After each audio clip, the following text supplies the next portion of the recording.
Yo, yo, yo, and away we go, and happy Wednesday? Oh, sorry, guys, I'm all over the place here. Give me a sec. Let me, I gotta hit a couple buttons here. And there we go. That's that. There we go. Now we got it a little bit straightened out here. Hey, everybody. Good to see everyone here for the AEW Dynamite SIDECAST here. Wednesday night, July 26, 2023, the fallout from Blood and Guts. And yeah, hopefully there's not as much blood and there's not as much guts here tonight. So, yeah, if you're wondering, I moved my webcam a little bit. I moved my whole design just a little bit, and all of a sudden everything goes all to hell in a handbasket here. So, welcome. Good to see everybody here. I am, it's been interesting to say the least today. I was up, all right. I got my first complaint here for TSN, which, I'm grateful that they're here. We get to watch Dynamite at least every week here in Canada. Not in Chicago, close to the Illinois-Indiana state line. You stay safe. Anywhere in Illinois is not safe. CM Punk country. Just saying. But, yeah, I got hoodwinked by TSN, just like every other sports channel. The Team Canada World Cup game for the women was this morning at 5:45 kickoff. Well, they advertised their pre-show at 5. Yep, me get my silly butt out at 5 a.m. to watch a pre-show when I could have slept for an extra hour. Nah. I'm just going to throw that out there right now just because, it deserves it. But, yeah, no. Other than that, it was a really good day today. Got a few videos edited for our gaming YouTube channel, which, cheap plugs all over the board here. We got 3 more videos added on there. So if you guys are interested in AEW Fight Forever, today's video on the YouTube page is my online play of AEW Fight Forever, featuring JJ Wren's favorite wrestler, Maxwell Jacob Friedman. Which I will say this right now, submission wrestlers are absolutely amazing when you're dealing with online matches. Because you get their submission finishers on, and that's it. But I thought you'd appreciate that. Hey, Andre! Carl Urban's favorite fan right now. Carl Urban and The Rock and, all those great people who played Doom. If you guys are not familiar with Remember the Game podcast, it's up this week, and Andre got the privilege of talking about one of the greatest video game movies of all time, Doom. And yes, Andre, that bar is extremely low, okay? So just forgive me on that one there. Great time if you get a chance. Remember the Game. That movie is total garbage. I bugged Adam forever to cover that movie. I would have covered it a lot more positively than you did, obviously. But of course, there's one thing I'm capable of doing a lot of the time, especially when I'm dealing with AEW here. Sometimes you just got to put your brain in neutral and don't think about things too much. And I find that's what happened with the Doom movie, personally, from what I'm going to have to go back and rewatch it. I do have it on DVD here. So maybe I'll have to go back and watch it now, thanks to the positive reinforcement I see about that. So, but tonight we are going to get a ton of great matches here. It's not going to be as bloody and violent as last week. And there is going to be a match that is sponsored by Sir Isaac Newton, I do believe, with Pac taking on Gravity. I haven't seen Gravity wrestle. I didn't get a chance to watch ROH this past week. When it comes to my week, it's just way too busy, way too tied up. But even this afternoon, I was going to try and get a little nap in before we stream tonight. And I end up getting caught up watching Gravity Finally Remembered Pac. I got a feeling we got a few of those coming up here. I heard the ROH pay-per-view was really good. And a big shout out to Athena and Willow Nightingale for main eventing that pay-per-view.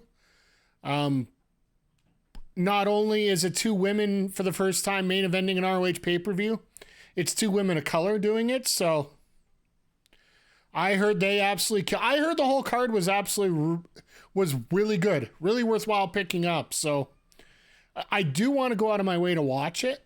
And I just got, once again, it's just about finding time. I see clips, I see highlights all over the place, but it's definitely something I should be checking out. I do admit that. But there's so much good wrestling right now. Even Raw's killing it. SmackDown, well, the Bloodline storyline, until that goes away, SmackDown's killing it. And then, Impact's actually doing a real good job right now, too. They just announced today that too much wrestling to watch. Gonna watch G1 till I go live at 7. Yeah, that's right. You're going live with Boris from Saturday Night's Main Event podcast tonight, you and Ed. So as long as you acknowledge my sister's main event, absolutely. Athena and Willow. Like, that is a big thing here. Good luck to you guys tonight on the live broadcast, Andre. Boris and Astrid are guests. All right, well, that's going to make it even more interesting here. I'm just happy the fact that Astrid actually watched the show prior to coming on the show this week. So we'll give her the gold coin for that. But yeah, there's so much good wrestling all over the place right now. It's absolutely freaking amazing. We add to the fact that we got for the women's match today, we got Taya Valkyrie and Britt Baker going on tonight. So what was Impact's announcement? They have a big announcement tomorrow. Apparently there's rumors going around, but the announcement that came out today at Multiverse United 2, their combined show with New Japan Pro Wrestling, Alex Shelley has challenged Tanahashi to him to come after his Impact World Championship. So that is going to be a hell of a freaking match. So Tanahashi, you know somebody's that good. When, let's face it, he's in these crossover shows, he's faced the AEW champion twice now, and now he's getting the Impact champion. So, you know, Tanahashi's pretty damn amazing. I'm pretty sure everybody knows that already, staying under Captain Obvious and all, but yeah, go Ace. I think either way, it's going to be a good match. I don't expect any titles to change hands. I never do at these shows. Honestly, I'd prefer it if they didn't even put the titles on the line on these shows, just because then we know what's going to happen. And if they are going to change the title on the show, nobody's going to believe it, so nobody's going to rent it anyway to begin with. So just singing the song, nice. I've been so desensitized to entrance music thanks to CFO Money Sign and the WWE copies of everything, that everything sounds the same. Myself and Crowder, we were talking about this earlier today on his stream. If you didn't hear, PJC is back streaming again. He was playing WWE 2K23 My Faction mode earlier this afternoon. And he was talking a little bit about how all the entrance music for wrestlers is just homogenized now. It's just nothing really stands out anymore unless you actually hear the wrestler's name at the beginning. It almost feels like all the music's all the same. All right, we're getting close here to the start of the show. Wow, my countdown's almost accurate today. We're about 15 seconds off from being actually on, so. All right, shows up. Orange Cassidy theme. Jane is amazeballs. Yeah, absolutely. Like, when Tony Khan went out of his way to buy music for themes, that's a whole different ball game. And I feel at AEW they have enough different genres for their music that it actually makes sense for a lot of it. But when it comes to the Fed, all that music is just... All right, there's Pyro, so we're pretty much on... Yeah, exactly. Cody's theme's a banger, but it's also a bot song from... Like, Cody's song is actually on an album outside of anything WWE or AEW related, right? So I don't want to really count those. Hey, Zodiac, how you doing, my friend? How's the Rashid life for you, my friend? You get a chance to fool around with him a little bit and see how it went? Cody's song was written for him, and then the band put it on their album. Well, either way, Taylor Swift wrote a whole bunch of songs for her ex-boyfriends, and they ended up on an album. So, yes, I get the correlation isn't the same, but, you know.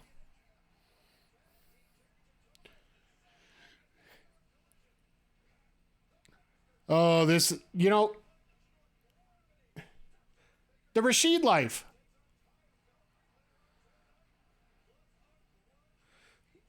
I hope I didn't misspoke with a different word that had a different letter to end that, but they're going with Orange and AR right off the bat. I do have to ask something here, guys and girls. AR Fox, he is literally losing like every freaking match that he's in. He's always the guy taking the pin in the trios matches. He's gotten title matches and lost numerous times. But now, just because Darby Allin says, hey, could you do me a favor and give him a title match, he gets one? I get it.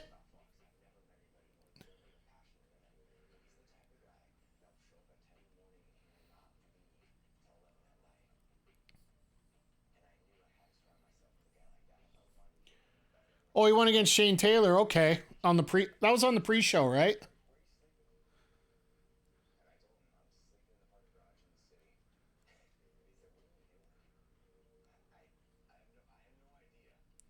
Yeah, so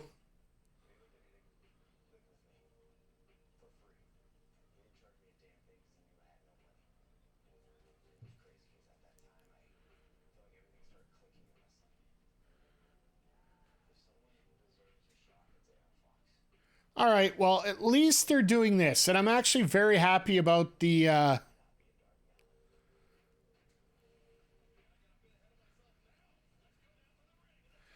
they're trying to give us a reason to actually want to watch AR Fox in this matchup. So good on AEW for, you know, I get it, the Shane Taylor thing, but they're actually, after they did not mention the pay-per-view at all on here, on Dynamite, on Collision, even though some of the wrestlers were involved, there was no graphics or anything about it promoting it. I'm simply going to say AEW is intentionally trying to separate the two. So, trying to give me a reason to see this matchup actually happen. I'm happy that AEW is at least trying to make an effort to make something make sense.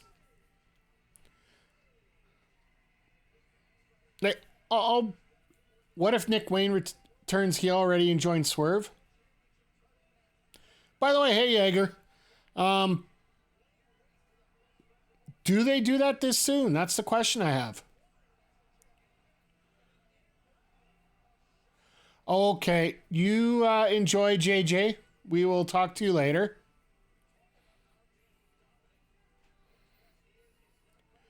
And once again, be careful if you're in Illinois. Random CM Punks could show up anywhere. Except on Saturdays because he's on the road with Collision.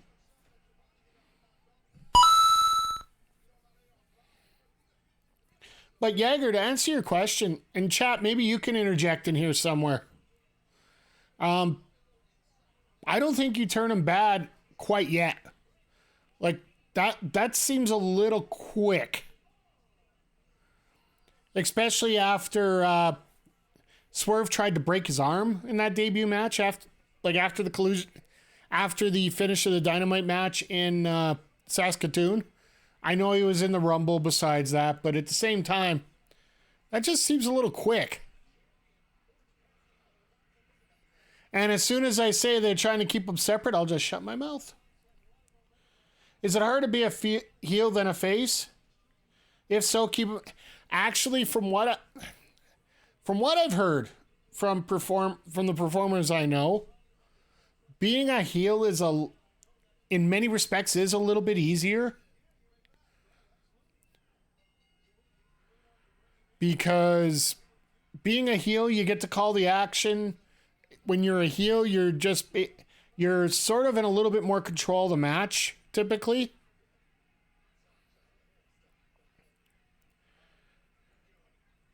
Well, I see that AEW dropped the Twitter handle and put the X on there.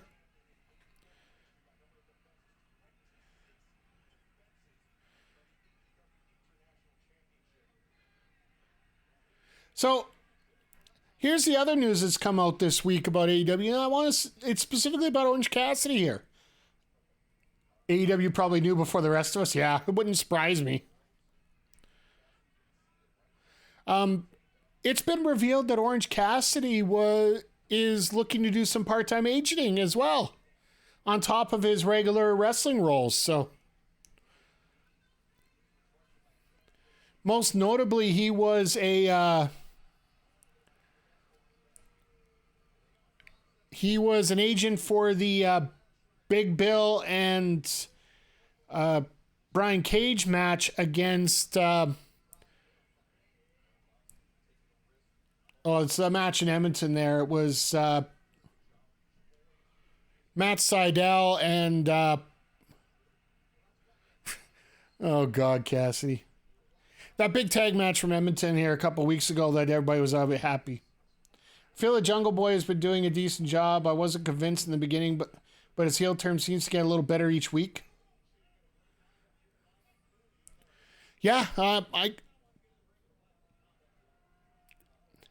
I could, if he's willing to do it and he's doing a good job of it, like he actually has to be on a headset. And it seems more and more that more of the wrestlers are actually taking a little bit more responsibility out there and doing multiple things to help people out. And it's a different model. And this is something I enjoy.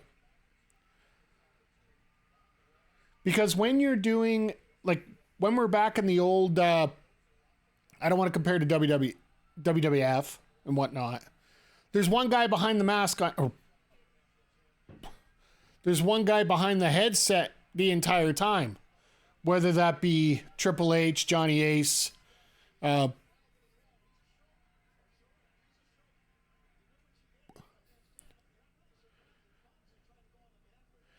it be Vince McMahon, Johnny Ace, Triple H, whatnot. Now it's a whole bunch of different voices. And voices that could be a little bit more controlled than Tony Khan can. Like, Tony Khan's ultimately the boss, right? But at the same time, I think Tony, in a way, is a little bit more open to suggestion than what Vince would be.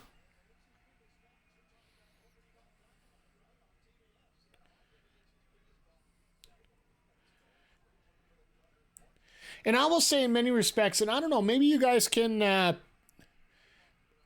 chime in and let me know what you think here, but the storytelling overall, like, don't get me wrong, AEW storytelling isn't going to shake a lick compared to what WWE's doing with some of their storylines right now. But the storylines have been getting better. Like, there are some that are really confusing, but there's some that at least they're putting some kind of effort into it to try and make things make sense.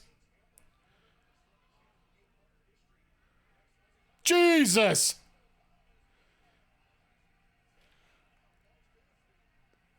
No, I'm saving that sound for the Gravity Pack match.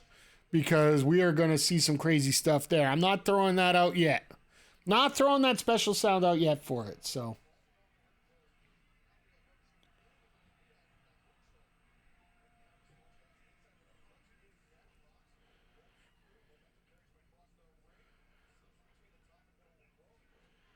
Gonna get me some ECW. Yeah, we're gonna get some. But think about it. Pac versus Gravity. Like, literally, that's gonna be... that's gonna be the match that... first of all, old school storytellers are gonna absolutely hate. And number two, I think Sir Isaac Newton's gonna be the referee. I believe Nyla Rose is the one that penned that comment, so I won't take credit for it. She actually mentioned that on Twitter here earlier this week when the match was announced. These two look like they've been working so much together. My God, do I love that suplex. You know who the first person is I seen do a twisting suplex like that? I don't know if you guys remember.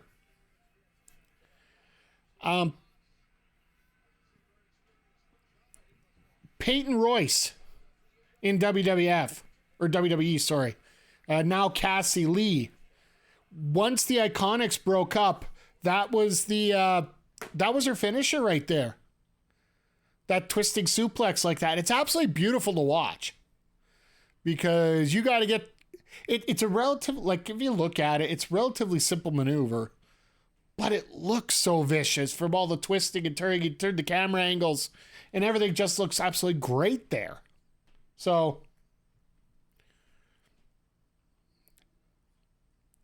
when I can start seeing stuff like that come out, and yeah, this matches look really solid tonight.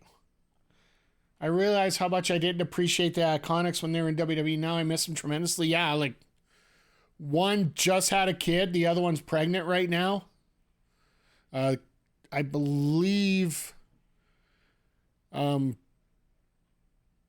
it's December is the due date. Orange goes for Orange Punch and gets met with a cutter. Wow.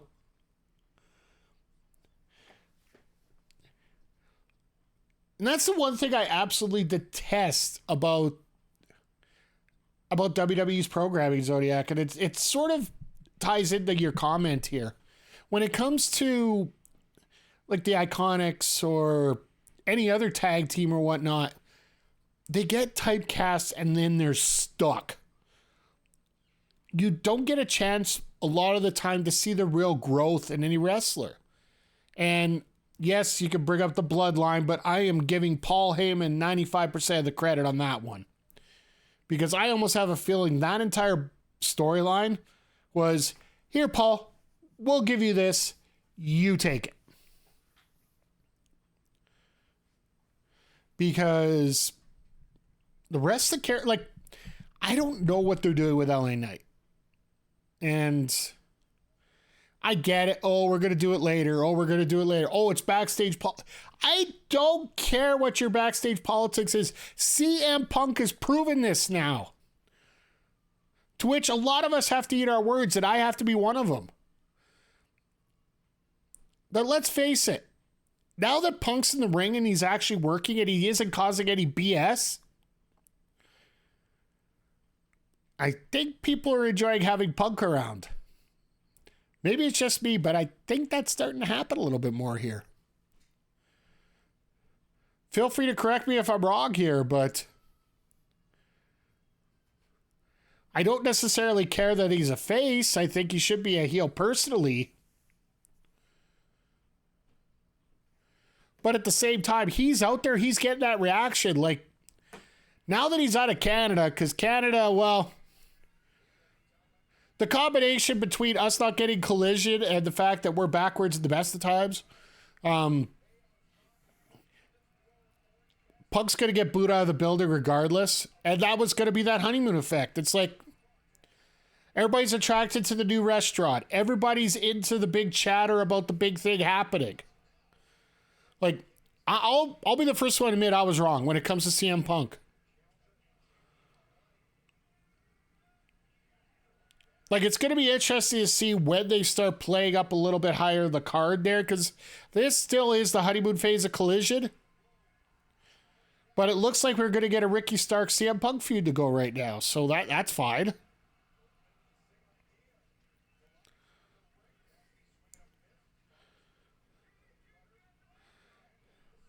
Stutters across the board, and they get each other with one.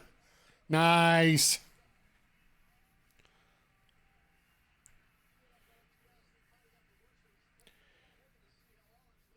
But it makes me wonder, how long is it going to be until Orange loses the championship? Like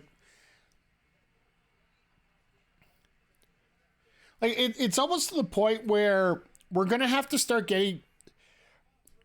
And this is something I've always said, especially when people start to harshly criticize anything. I really try not to in the moment.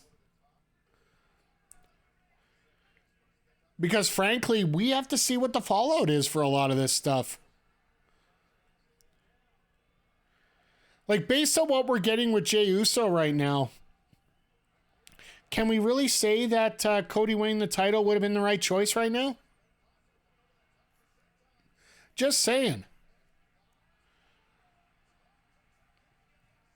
You could have had the tribal combat match without the title involved, but do you think it would have the same effect? Jesus! I will say this, AR Fox is smooth as silk right now. I can sort of see why they're giving these title matches, but I'm glad storyline-wise they built up a reason. And they tried to show everybody why it was so valuable to have him get this opportunity here, so...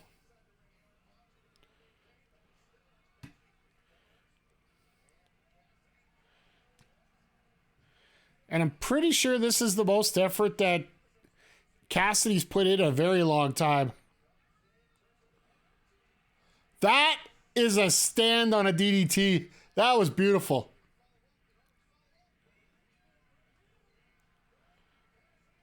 You got beach break. But only 2? How many times are you going to have to hit the finisher this time?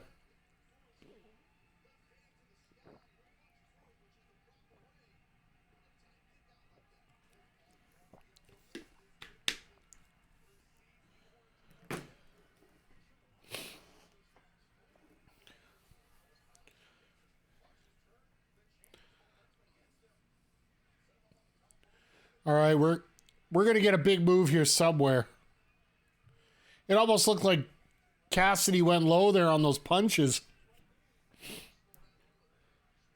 Jeez! Oh my God!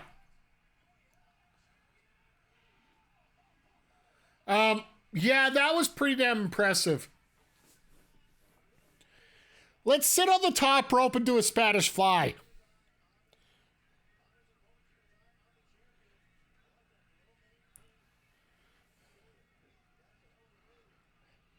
And now we get the slaw style going out the back.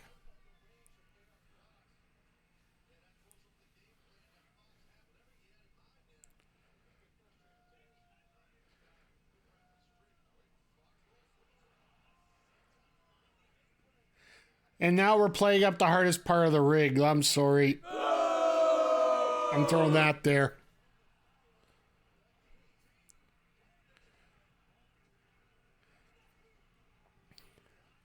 I had to throw a quick boo in there for that, just because that hardest part of the rig crap just drives me nuts.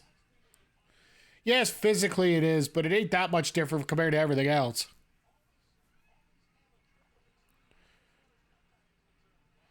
Oh, look out. Is this going to be... No way.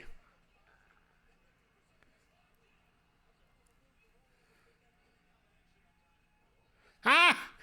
Wow!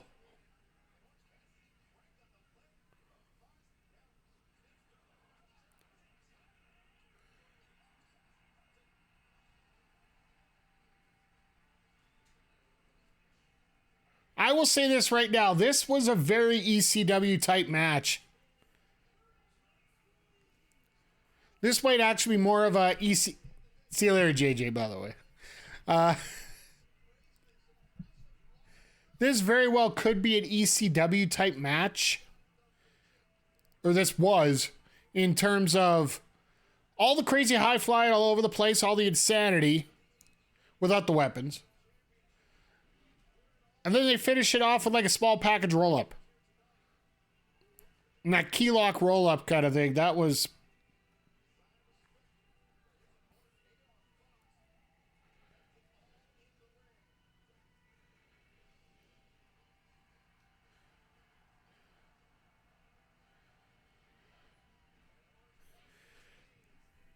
Yeah, great showcase for Fox here. Like,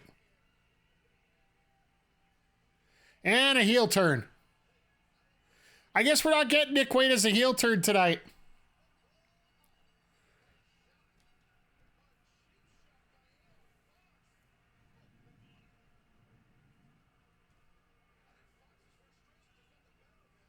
And Fox is now trying to play it up like, oh my God, I can't believe I just did that.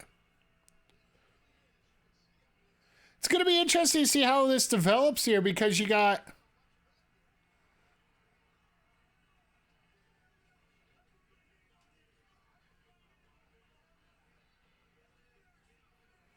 Oh, now we're going to get Darby at AR?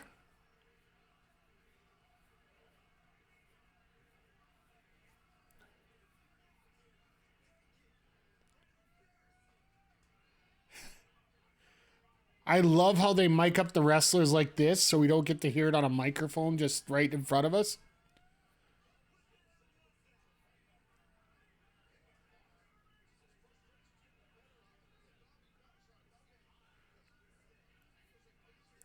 Now, if there was a double turn tonight, that would be funny. If Darby did the same thing. Darby just goes in the ring, checks on Orange, sees if he's okay, and then just decks him.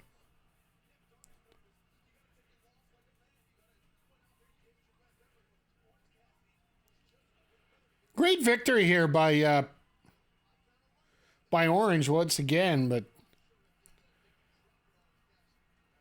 why are we not going to something right now? Oh, there's a something. Okay, this is different.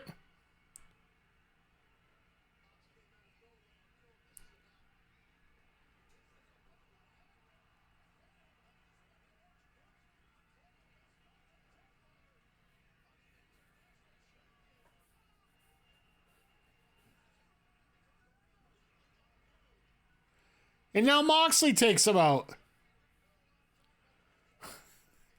Orange is just getting beaten up like a pincush. You know who he is? We want to talk about ECW. He's Mikey Whipwreck. Except he actually gets to take an offensive maneuver once in a while.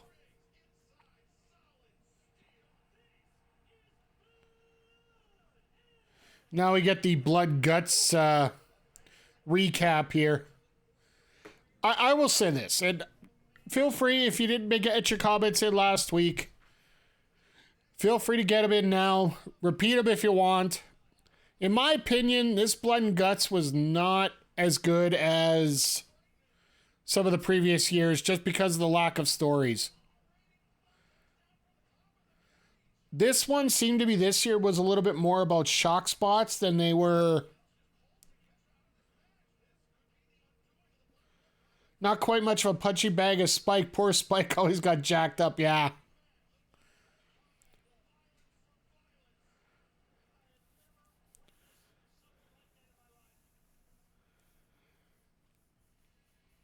Yeah, Spike always ended up being a punching bag, but I just always felt that Mikey Whipwreck was the guy that was always dying all the time, and then he beat Austin once, and all of a sudden now he's a national hero. Oh, God.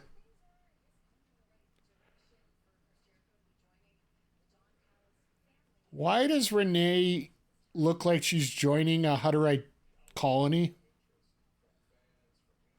It's a look.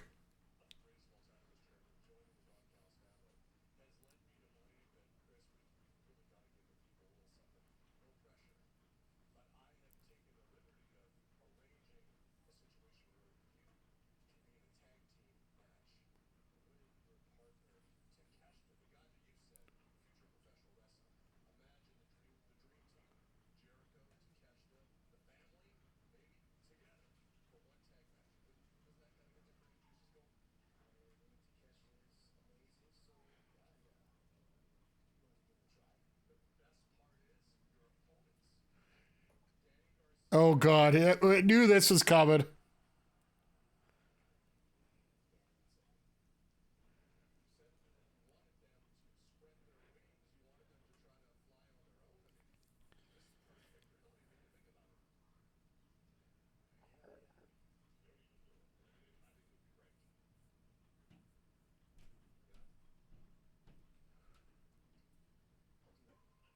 All right, chat. We gotta chat about this a little bit here. Wait a second.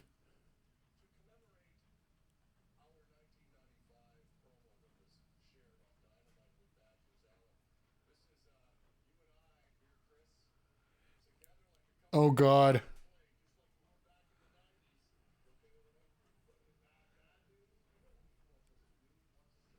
So here's first of all, that is I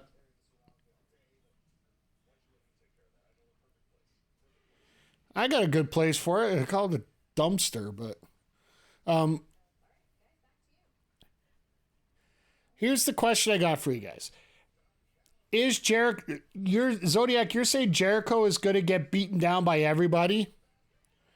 Or is this a setup by Chris to get back at Callis for being a dick? Where he turns Takeshita on Callis. That could be like 6 levels of thinking here.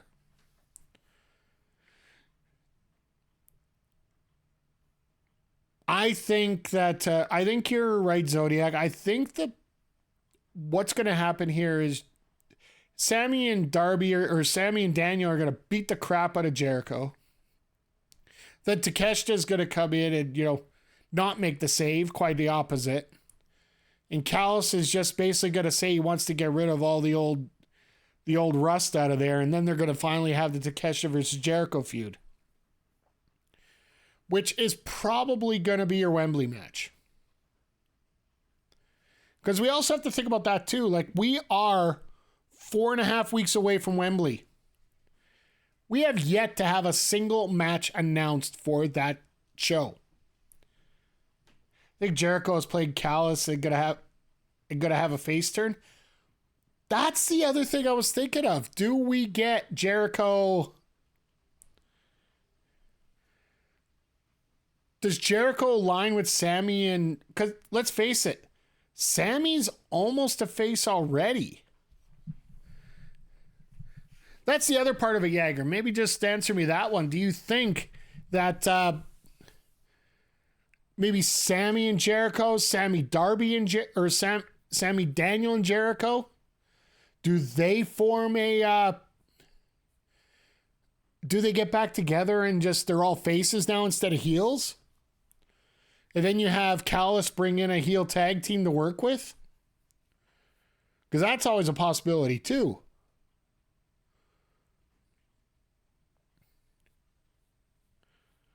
Because there's handed to AEW for the fact that they do provide so many different alternatives for what's going to happen here, right?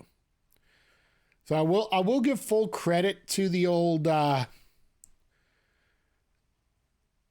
Tony Khan here and some of his storytelling, and I think this is one of the biggest misnomers and the things that people have hated about AEW for the last while, and now it's just starting to get better. They actually got stories that are making sense. Granted, the whole Punk Ricky Starks didn't feel like it was going right, and then all of a sudden Starks feels like a comfortable heel now on Collision. If you guys haven't watched Collision yet, I didn't watch all of it, but what have I become? Now that I betrayed everyone I've ever loved, I pushed them all away. Yeah, exactly. Finishing off with the old Judas song, and then just Jericho could have a redemption arc. Ooh.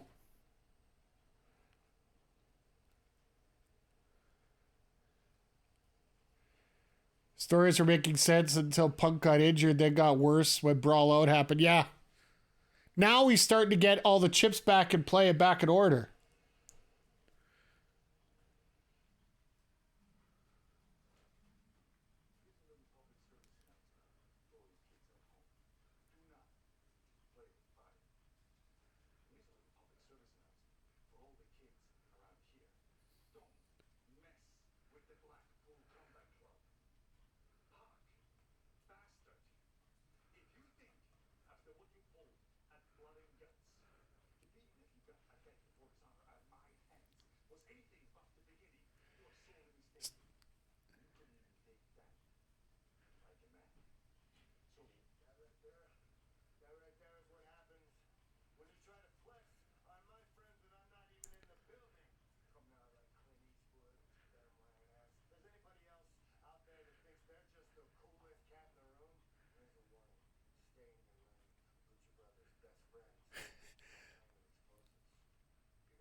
So I find it a little funny that Claudio's promo was very...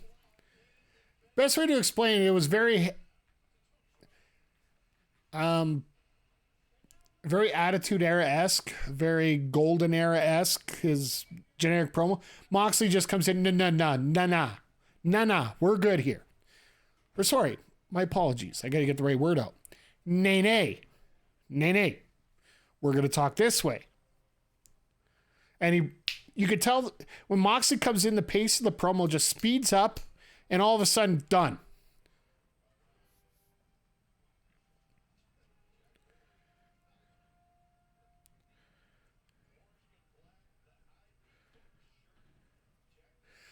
I will say this right now, as I see Jack, this is every little cheap heat gimmick you can get.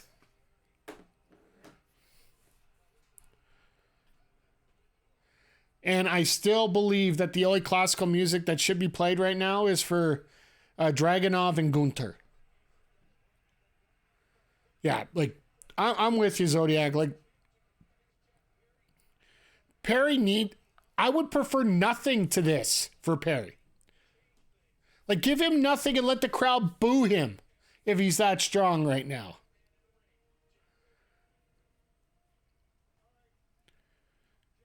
Just play the Beverly Hills 90210 theme for all we care, but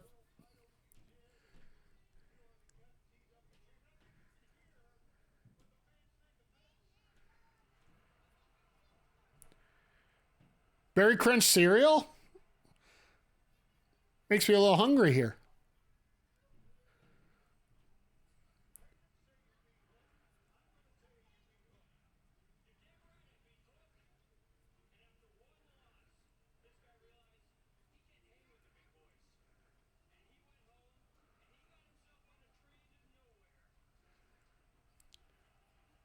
So are they just... I got a feeling Taz has to be coming down sometime.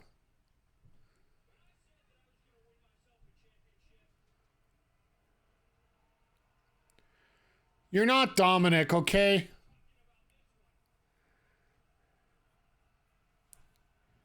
And this crowd ain't Edmonton, I'll say that.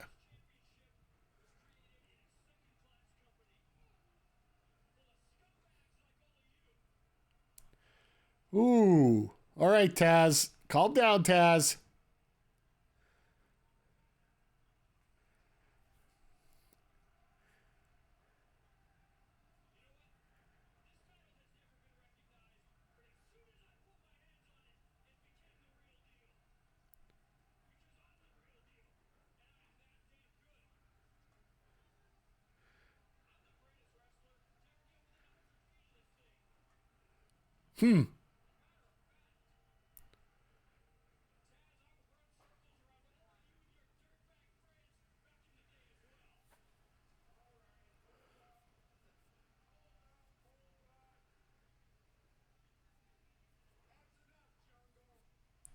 Jerry Lynn.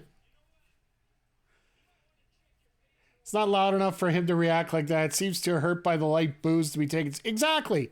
It's not Edmonton. Either they aren't miking the arena up right, or this crowd's dead. Oh my God, they said the letters.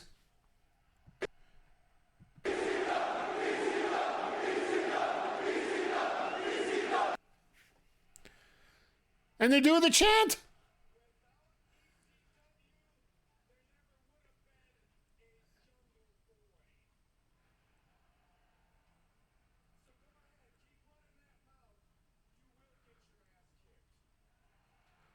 Really?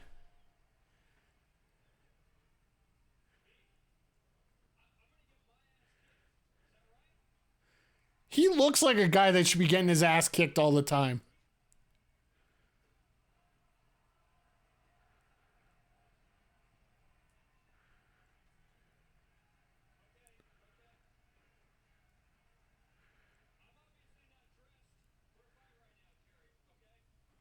Sure, you're dressed for a fight. You're wearing a t-shirt, shorts.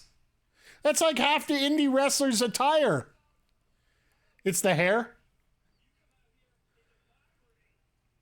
No, I think it's the fact that he doesn't look like he's eaten a meal in 3 weeks, Jagger.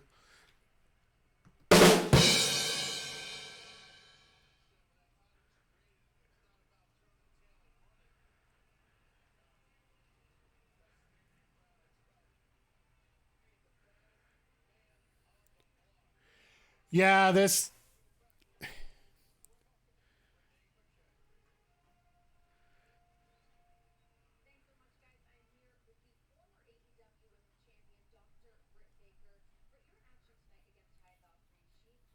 Good Lord, this isn't working either, yeah.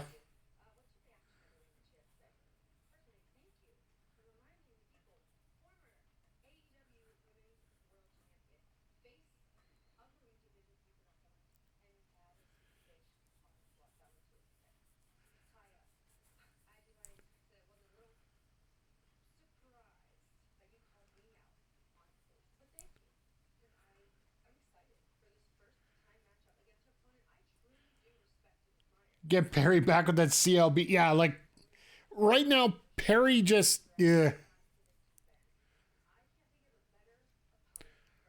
Sorry, Baker on the screen. Just take it a sec here.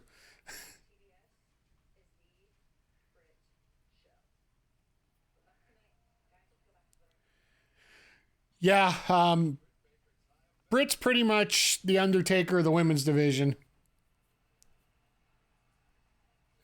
But yeah, Perry, like honestly, he doesn't exude the confidence of being a true champion. He doesn't exude the confidence of feeling like he should have that belt.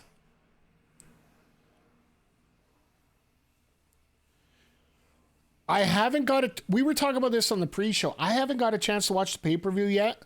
I know it was really, really good. I know the whole show was really good. I really want to get a chance to see it. And yeah, Athena needs to be on the TV more, but I think she'll probably be on Collision a little bit more, I got a feeling. But the biggest problem is the biggest problem is we have only one women's match per show. And until Tony Khan changes his mind about that or gets more TV time for these ladies, it ain't going to mean a lick of difference. So I honestly think right now for Athena, the best thing for her to be is on ROH because they do feature 4 or 5 women's matches a show. 3, 4, 5. Somewhere in there. Now, I got a feeling this will be a Spot Fest match, but there is a possibility it might not be. Just for the fear fact that if people forget when Pac was a heel in the old Fed as a solid singles wrestler, 95% of it wasn't the flashy stuff. It was all, I'm a powerhouse and I'm going to beat the crap out of you guys. Back when they had the old cruiserweight division.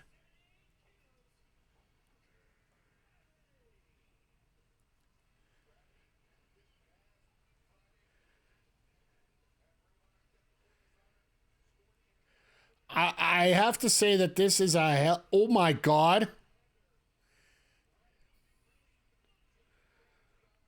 That was a very...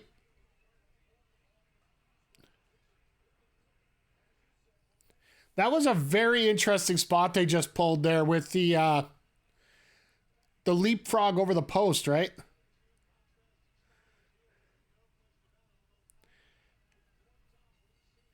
Is that Cesaro? No. Oh, wait. During the main event, he was around there. Yeah, I know. This guy's like a third.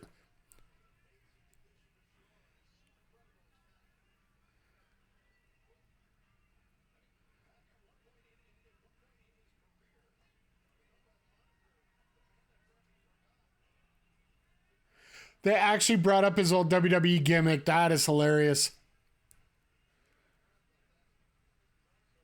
The man that gravity forgot. Which is true.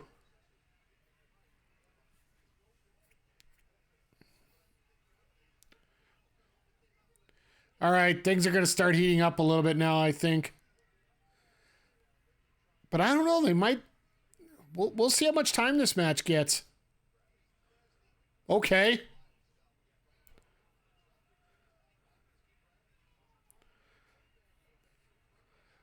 It almost feels like this match is starting to build a little bit. It's not going to go 3 million miles an hour to start, but it's definitely going to be they're definitely hitting the gas. But it seems like, oh, nice.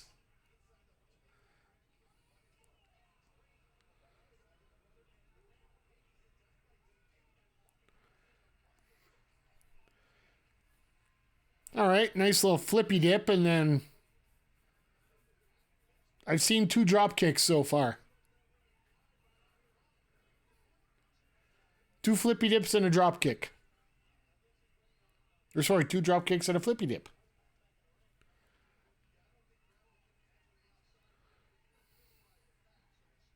Oh. Trade move.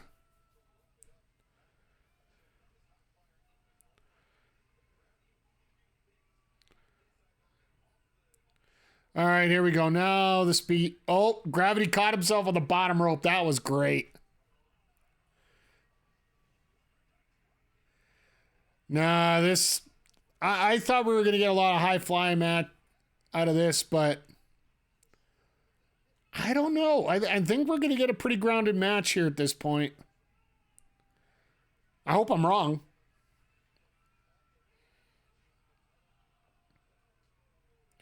Well, that girl behind Pac was shocked. Nice snap slam there. Drop kick, flippy dip, and a dipsy doo. Okay, that was impressive.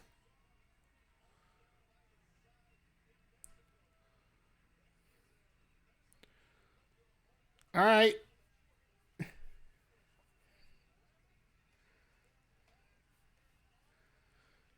I just need a yowie wowie now. Oh no, he just clicked the right stick. He just had to get that extra little bit out in. Got to get the taunt in. Unfortunately, he's not built up enough meter to go from signature to special yet. So I'm guessing the MJF Adam Cole segment's going to be at the top of the hour. And then Darby and Swerve will probably follow that. The women's match will be at the bottom of the hour. And then they'll probably give about 15, 20 minutes for the trios match to finish it off. Because with the fact that there's a pretty big rivalry there, and then the Blackpool Combat Club in that main event.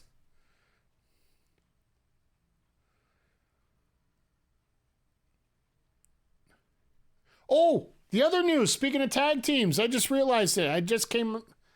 If you go to the AEW roster page right now, Santana and Ortiz are once again labeled as proud and powerful. They were labeled as 2 separate, and now they're labeled as proud and powerful again. If you look under their name, it's Santana, proud and powerful, Ortiz, proud and powerful. Could there be a possibility that they made up and they're finally going to get them back in the tag team scene? That could be another one of those set of teams that might be on Collision there to work with FTR. I'll pay money to see that match again. I had to think about that again or the first time. Either way, I'll pay to see that match regardless. If you can get Santana and Ortiz, I think Santana's almost ready to come back from his injury. But there was some backstage BS going on between the two of them, so...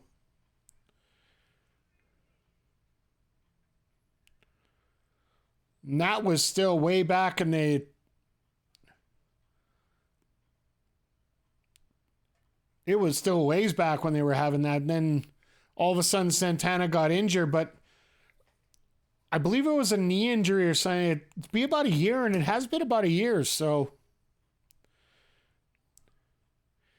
It would be smart to see that we get back with... see them get back together and see maybe we can make a go of this. Because that tag team division is going to need some work.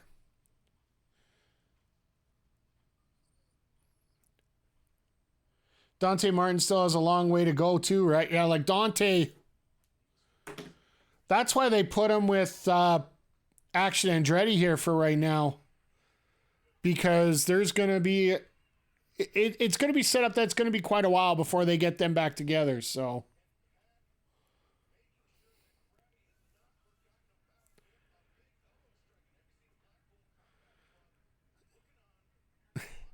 I like the fact they're actually watching the TV. They're not watching... they're not like on the side angle, so we have to watch what they're doing. But I also like the fact that... You know how you got the delay, right? Like, there's about 5-10 second delay, you know, from me watching it right now to you guys seeing my picture here. Did you notice that little bit at the end where Moxley put his head up and he's like... I'm looking at this like, what the are you guys doing watching me here? Get back on the ring. I don't want you guys filming us.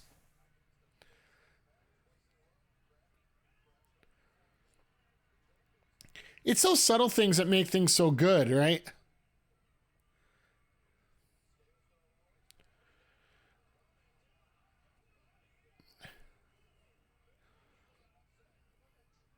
All right. Out of the three that we've had, here's what I want from you guys. Feel free to add in, and this is just from what we've seen so far. I know it's very limited on Gravity here, but we got Vikingo,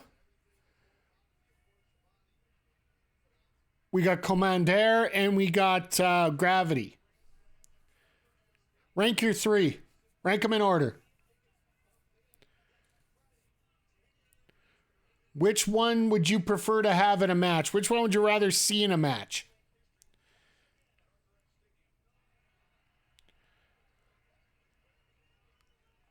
Because right now, I'd probably go in that order. Vikingo, Commander, and Gravity. Because Gravity's fallen pretty good, but that's about it. Vikingo, Gravity, Commander. Okay, fair enough. Like I said, I haven't seen enough of Gravity, but... And that'll be it.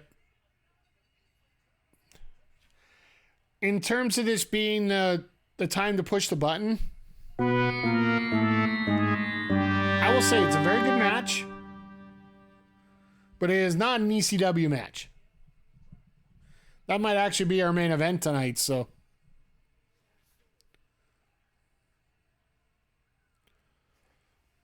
But I would have to think that Claudio would be coming out right now. We built it up too much. Well,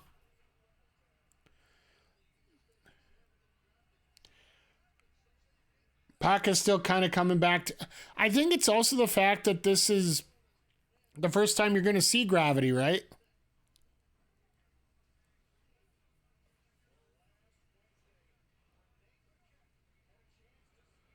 He's threatening the mask.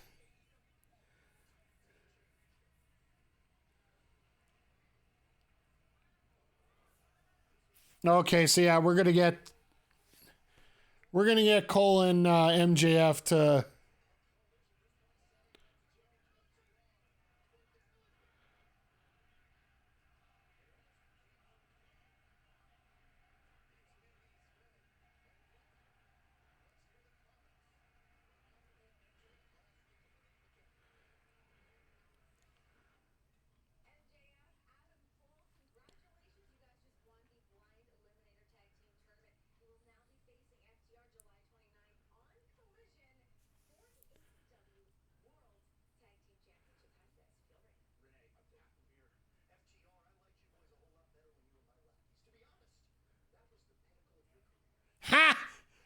Ching.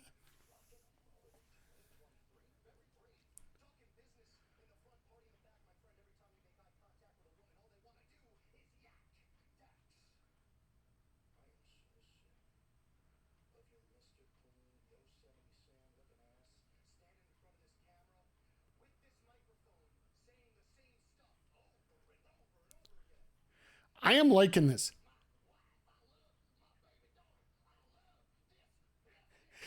Renee's trying not to burst out laughing right now. This is great.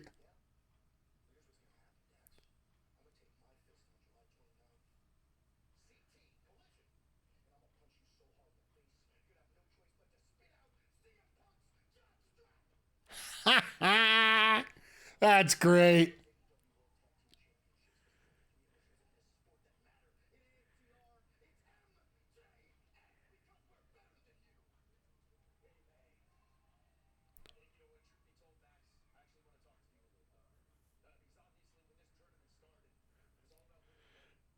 All right, so Cole's trying to patch things up, and MJF's gonna fake that he wants to deal with it.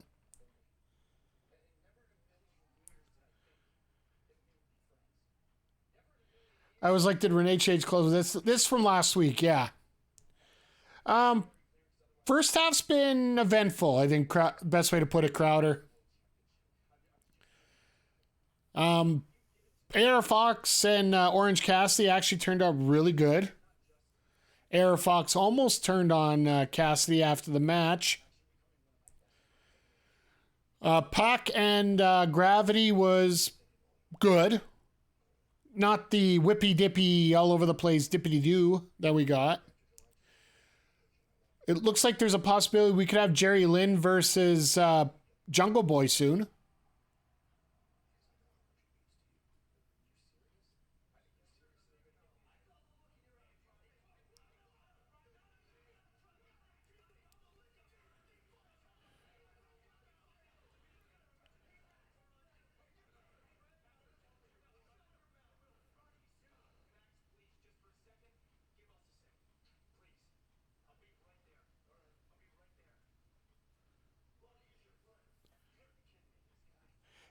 I don't know if Jerry Lynn's dusting off the gear, but he definitely put a promo challenging Jack Perry about the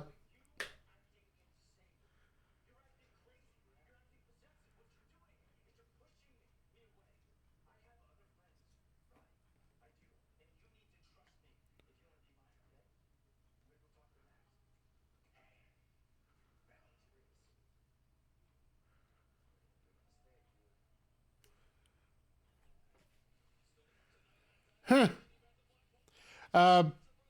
He basically came out and Perry was crapping all over the FTW championship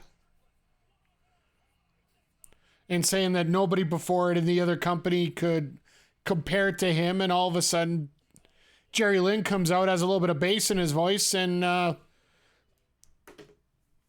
Perry decides it's not his opportune situation to be here. So he left. Very weak promo by Perry. I think the entire chat will agree with me on that. Like, Perry needs a mouthpiece. Perry needs help. Perry needs to grow somehow, and I don't know if he's going to be able to grow that much in the time that they need him to grow right now. There might be a possibility that he could be the same character growth that Brian Pillman Jr. had. And you know where he ended up right now? Released and over to the Fed.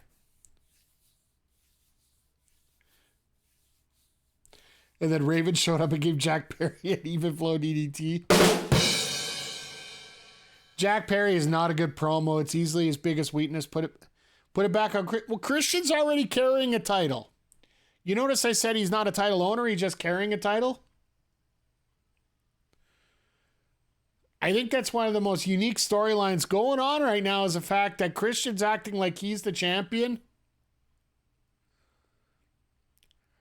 I would love, and I'm just throwing this out here, if Luchasaurus would lose a match for the title and then Christian comes out and says, nay, he's not the champion. I'm the champion.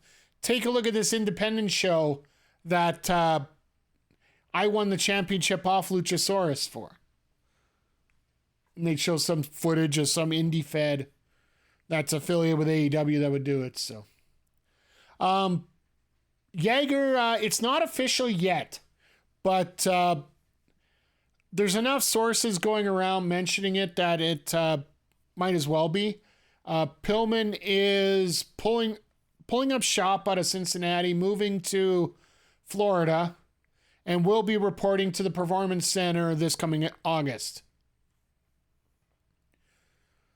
I can imagine that they wanted Pillman for his look, his ability in NXT, and also that lineage, right? Because they can use that Brian Pillman footage ad nauseum to get Junior over.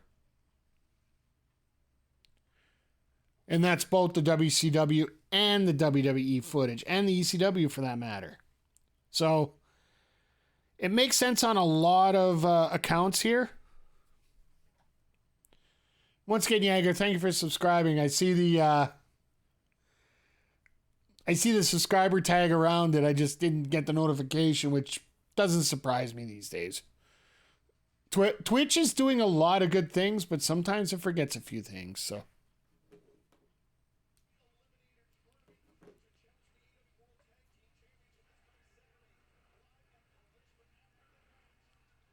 So now we're going to this. Oh, I think everybody forgot his name. I would assume that the contract's running out on him too, so.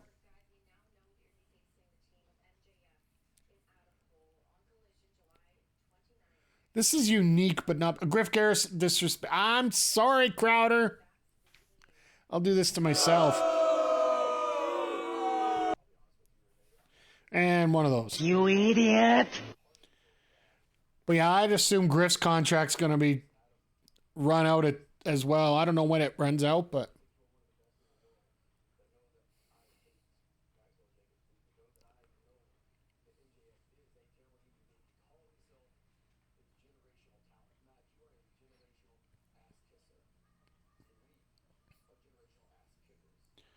The highlight of Griff was BTE skits with the Dark Order confusing him with Hangman. You know when that's the case, you know that you're not going to get very far in a company, right?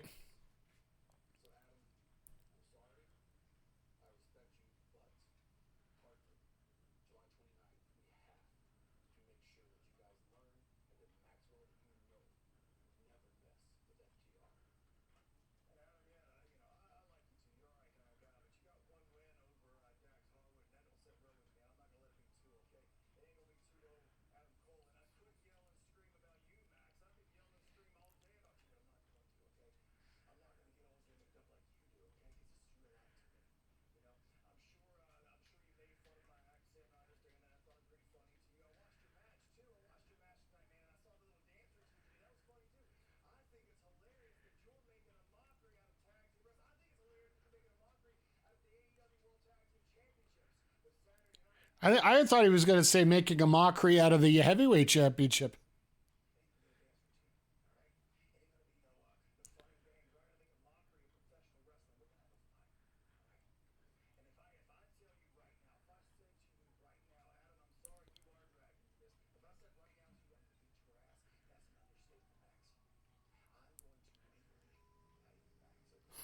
So they censor that, but they won't censor anything else.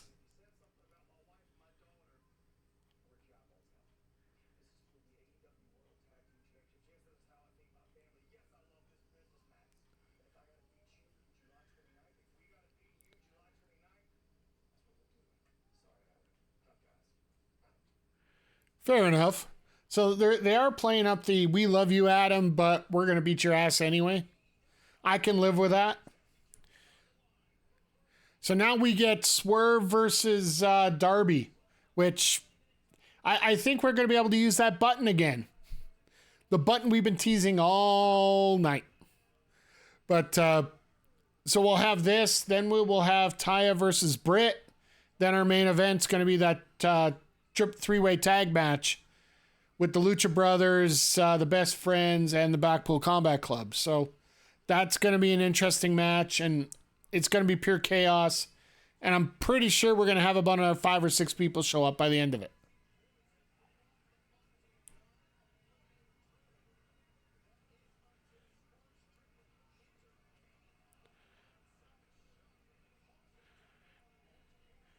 That was actually a really smart move by Strickland on how they did that.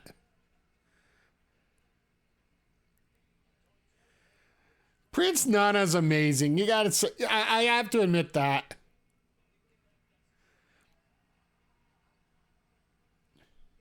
And where are these guys at tonight that Nana's wearing an I Love New York shirt?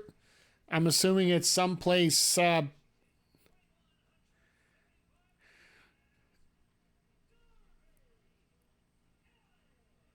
it's someplace definitely not New York, so... Well, here comes Nick, so there might...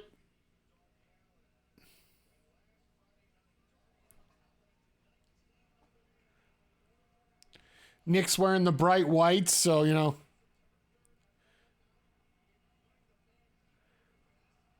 Ow.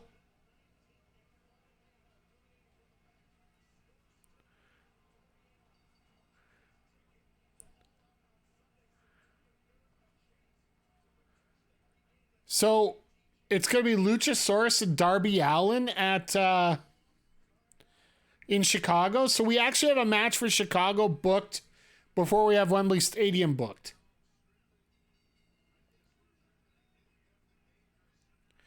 All right. This might be a little bit more of a car crash. I think we can agree that. All right. I definitely have to throw one of these out right now.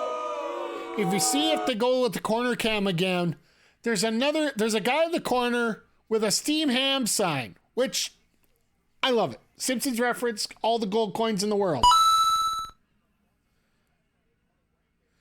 But he was holding it up upside down. Like, son of a gun, get your sides right. If you're going to have a Simpsons sign up, you got to have it up the proper way. And yeah, I would assume if it's Jersey, it makes a lot of sense to wear an I Love New York shirt because Jerseyers hate New York. And that would make a lot of sense on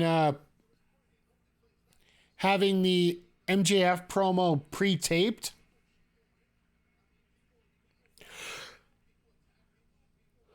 Because the Jersey, New York area is basically MJF country, so... any kind of storyline that they would want to put together, like that little bit with Roddy Strong there, he'd be booed out of the building if he was going to go against MJF there.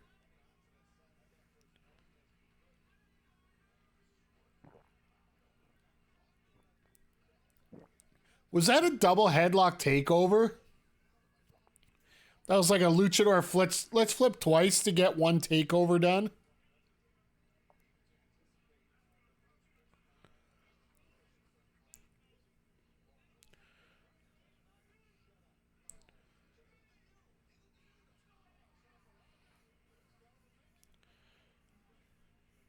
Oh, and I want to give a cheap plug right now to Crowder sponsor Ultisubs. Because like I mentioned earlier today, I was up at 5 a.m. with the Canadian Women's National Team. It's currently 7 o'clock right now. This might be the elixir that's keeping me awake right now just for the fact that I didn't get a nap earlier. I only got 4 hours sleep last night, so... Oh, Jesus. What in the hell? All right, we're throwing it out here.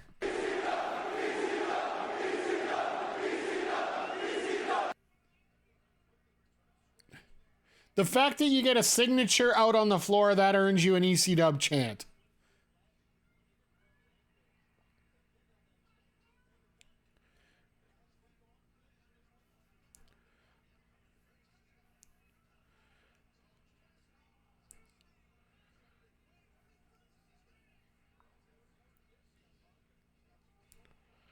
Now we're getting a little bit of violence in here, which I do not mind one little bit. You got to admit, for these wrestlers, Darby could have been ECW. Absolutely. Well, let's see now. Jack Perry was the FTW champ. You know, you could definitely have Darby as an ECW champion. Hell, 3/4 of the guys on this roster could have been ECW champion. All right, well, there's another finisher on the floor. So I'll give you another ECW chant. And both guys are going to be passed out for 2 minutes while we are in picture-in-picture.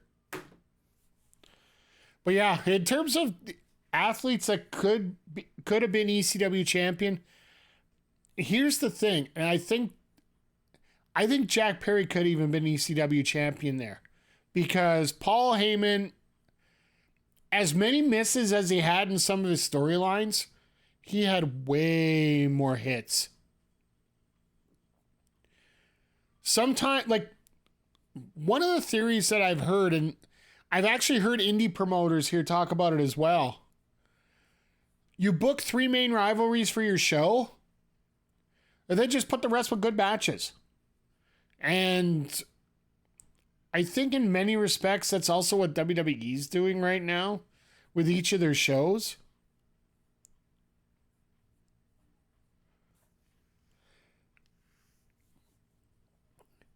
But I do find it funny that Vince is starting to write a few injury angles here just as some of these contracts are starting to open up. And one of the biggest stories coming out of this week, speaking of contracts, is Rush signing off a new contract with AEW, re-signing.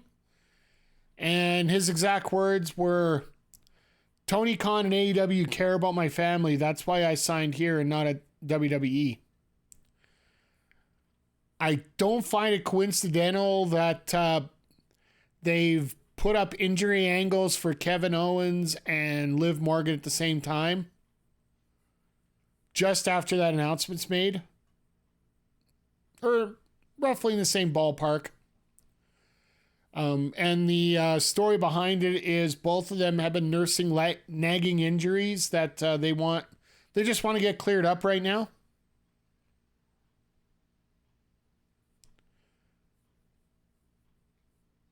It's almost like somebody has to tell everybody what they have to do for their major move. And don't get me wrong, I know that there's many superior talents in WWE, but it's almost like you have the ultimate chessboard and you're just treating them like crap. But now the other guy's starting to treat your potential signees a lot better, so now it's starting to be a little bit more of an even playing field. Sammy and KO are still tag champs. They could have lost them at Judgment Day last week, and they didn't. There's a plenty of ways they could have got the titles off of them, but I don't think they want to at this point. There's also the point of there's nobody really around that left to challenge for the championships.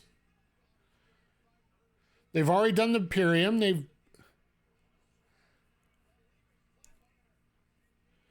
Am I suggesting they're leaving? No, I'm suggesting that KO and Liv are actually being given time to heal up from injuries as a sign to counteract the comments of Rush there that,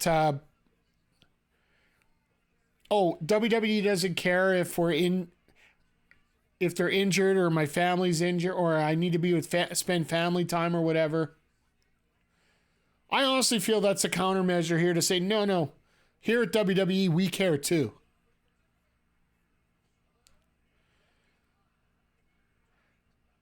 Oh, God. I feel bad for the ref here.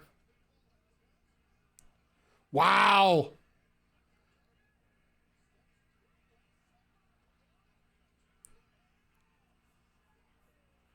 Vince doesn't care. Hey, you know what? Vince might not care, but there's also other people that are on top of him now, and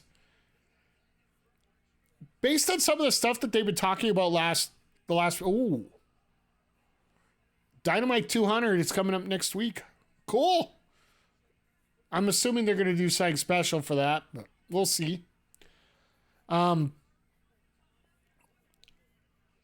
I honestly feel that while Vince is being involved in a lot of the direction storyline wise, I think it's one of those points where the boss thinks that he has all the power, but he really doesn't.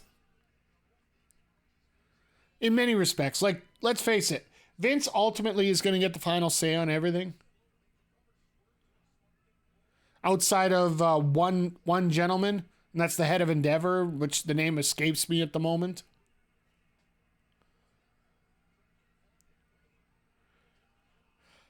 Ow!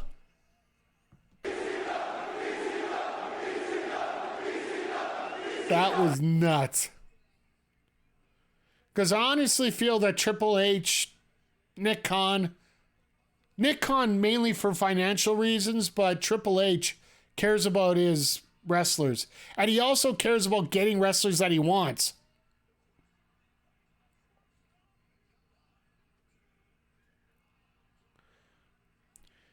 And I'm not saying it's surely because Vince cares about his workers. He's a carny and he always will be. I think it's more the fact that if he puts up a front showing that, everybody says we don't care about our athletes, well, we're going to do this. He's hoping that it's going to be some kind of incentive for him to bring in the free agents that he wants to bring in. Because WWE did have interest in Roosh. They did have interest in Jay White. You're noticing that a lot of these names are starting to make different decisions. Like Cody Rhodes was a big one to go the other way. But since Cody, you can't count Pillman because Pillman got released from his contract. Like, his contract ran out and they didn't want him back. Nice, Stunner.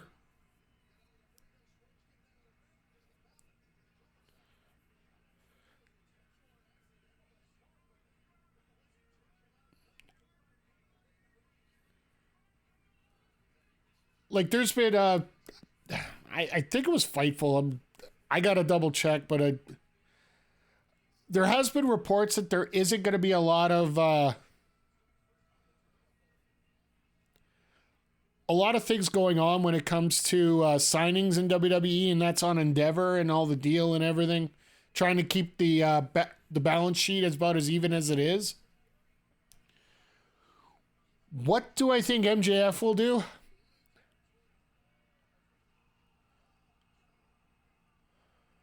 He might die like Darby just did.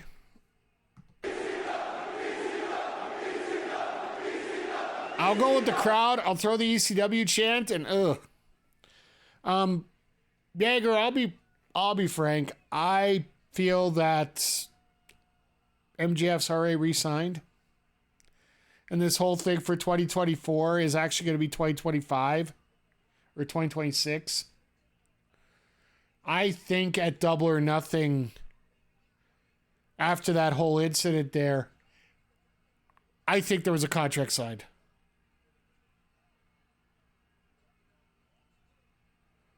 Who the flying fudge was that? Would that be John? No, that would be Johnny Nitro. Think that was AR Fox? Makes sense. All right, good night. It looked a little skinny for AR Fox, to be honest. Nope, never mind.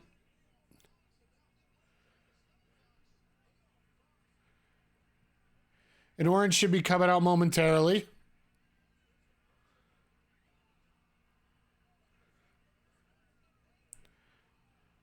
So yeah, we're not getting the Nick Wayne heel turd.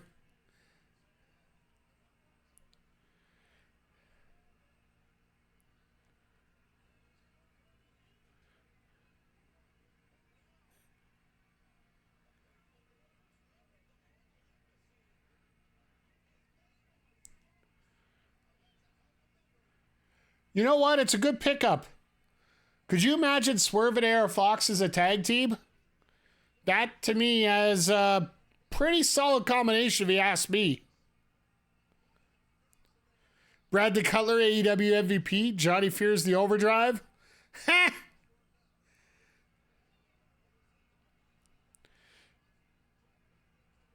But once again, when it comes to storylines at AEW, sometimes the easiest stories are the best ones to do. Like, this one made a whole lot of sense for AR Fox to come out.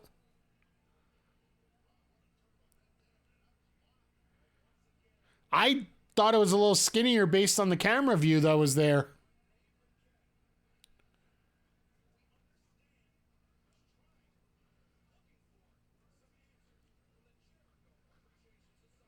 Oh, goody. JS.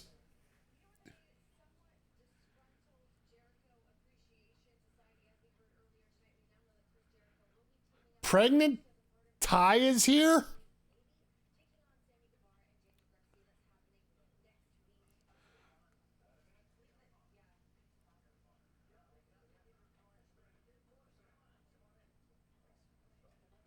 So now everybody's going to have a talk over everything. You know it's got to be civil because, you know, you got a pregnant woman in there.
Okay.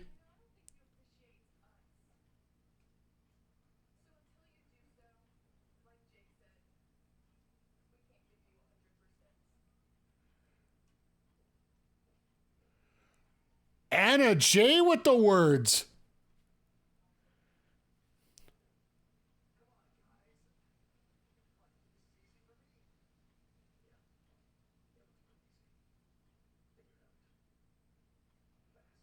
Wow.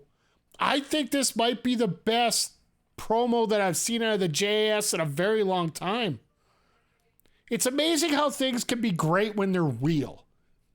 It almost feels like we're not the characters anymore. We're just the people here. And that is an awesome way to do this. And I'm loving this. It's going to be great to see how they break this down because I'm assuming this is going to be the main event of next week's show is the tag match.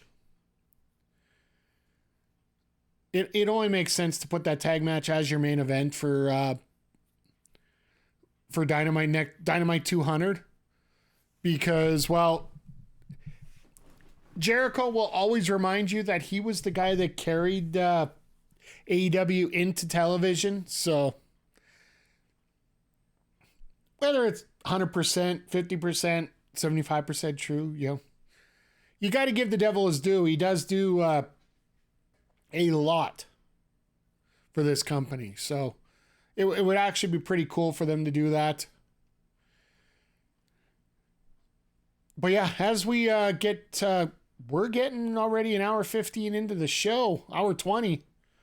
Once again, I want to thank you guys for stopping by here. I truly do appreciate it.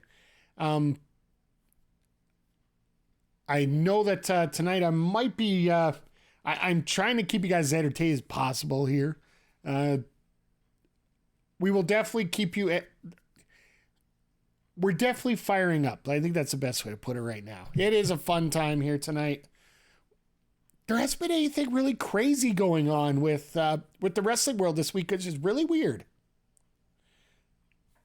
Well, the biggest caffeination I'm getting is the Alti Sups that it's the lemon flavor I got here right now. So, and I drank a pot of coffee this morning during the World Cup game. So,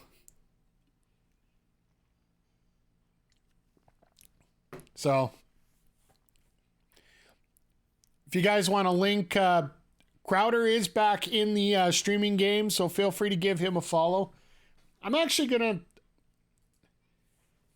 Are they saving MJF Cole for after the main event? No. They said we're going to hear from MJF and Cole. So we heard from them. It was that segment right before the 7 o'clock hour. So they're not coming out. They are literally... They literally just... they showed you everything they're going to do with them.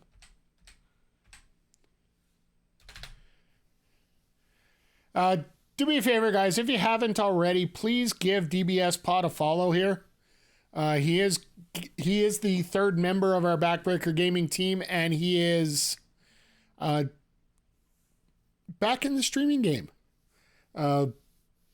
Definitely a lot of Twitch, maybe even possibly a little bit of YouTube. So please give him a follow if you haven't already. Now, here's a question for you. This is a big story. This is a big question for everyone. Did Billy retire?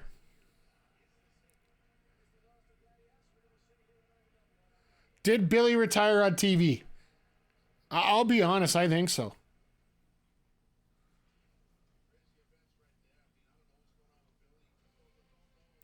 I totally think that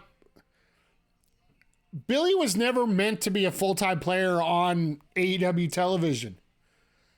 He just went over it big time with it went over big time when they started getting into the scissoring angle.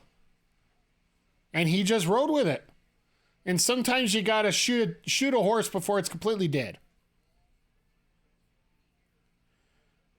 But one thing I want to say right now, and we're going to switch gears here because the women's match is on right now. The show in Edmonton. And I don't apologize for the fact that my favorite wrestler in AEW is walking to the ring right now, Britt Baker. The ability of Britt to command an audience the way that she did, even experiencing that live, like, let's face it, women's match, uneducated audience, it's the piss break match. Let's face it. People were stopping and just getting into the, like, they were going up and I see them go right back down to their seats. That kind of command over audience, right? It's something that's very rare to be seen in a woman in wrestling these days. Like, you get your Undertakers, you get your Stone Colds, you get your Adam Coles, you get your Bryan Danielsons. They attract your attention. You get that with Becky Lynch right now, I would assume. But Baker just feels like she's on a different level compared to everybody else in this damn division, which can be a good thing or a bad thing.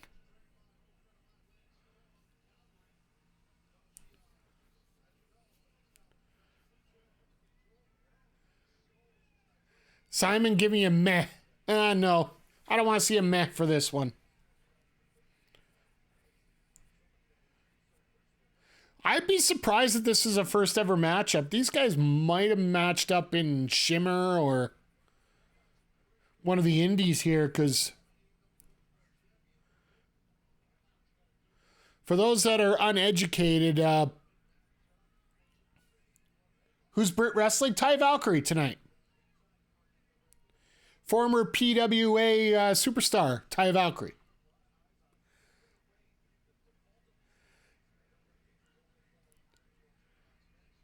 But nice block over the top there. But well,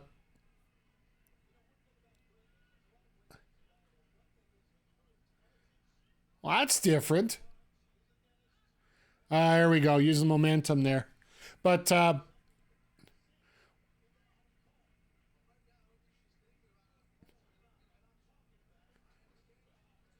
I didn't get a chance to say anything last week, but I want to give a shout out to Britt's former tag team partner, Chelsea Green, for winning the WWE Women's Tag Team Championships.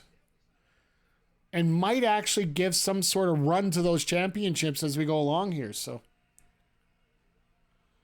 Cage Matt says the only other time they met in a ring was a Warrior. Oh, Warrior Wrestling. Okay. So a small indie match.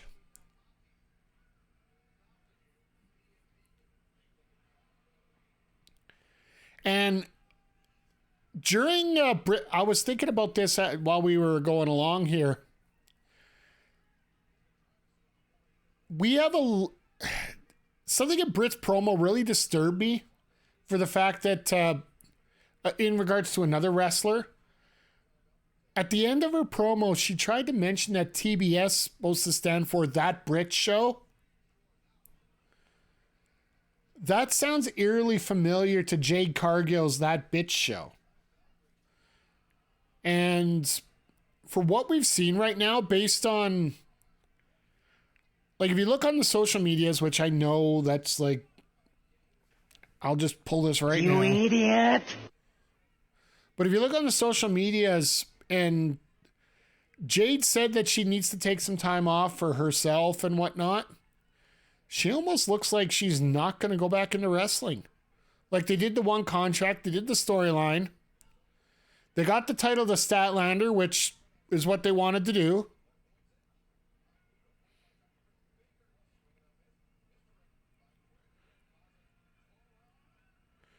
No. Nay.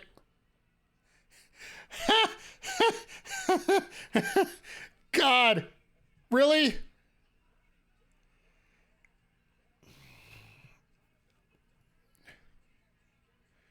Britt, I love you, but, you know, I'm glad you fell flat on your face there, but Taya, you got to get those arms so you get that road to Valhalla in. Because that just looked uglier than wah. If Jade leaves, it'd be a shame. She improved so much in such a short period of time. Was hoping for a main event run. Yeah, like, I'm with you, Zodiac. And honestly, when she comes back, she will be an ultimate face if she comes back. In many circumstances, we do have to realize that wrestling isn't everything for every person. And it might not be what she wants. And I find we're probably going to see a lot more of that in AEW than we are going to see in WWE. Because in WWE, they have you run through the system, and it almost, I don't want to say Stockholm Syndrome, but I definitely want to put it somewhere in that territory where you just enjoy being there so much that it's worth it. And they also get rid of a lot of people, right? If and when she comes back, I'd like to see a Jade run where she wasn't in the Jadeverse working squash matches. I think that's the biggest thing. They didn't have a great story for her. And that might be one of the biggest influences why she might not come back. Well, let's put it this way. You might be getting paid, but if you're not getting satisfied with any good creative and not getting the ability to grow, would you want to continue in a promotion?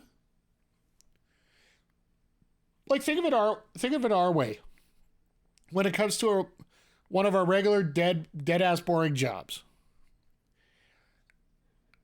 If you are not making the money that you feel, well, if you're making decent money, maybe not great money, maybe not enough money to keep you there.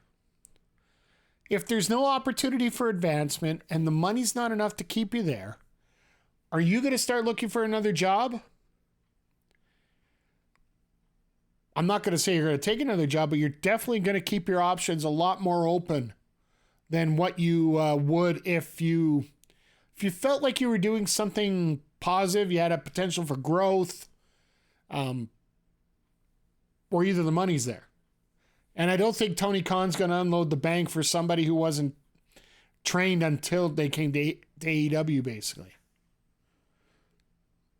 Like, Jade brought in a lot of money, but at the same time,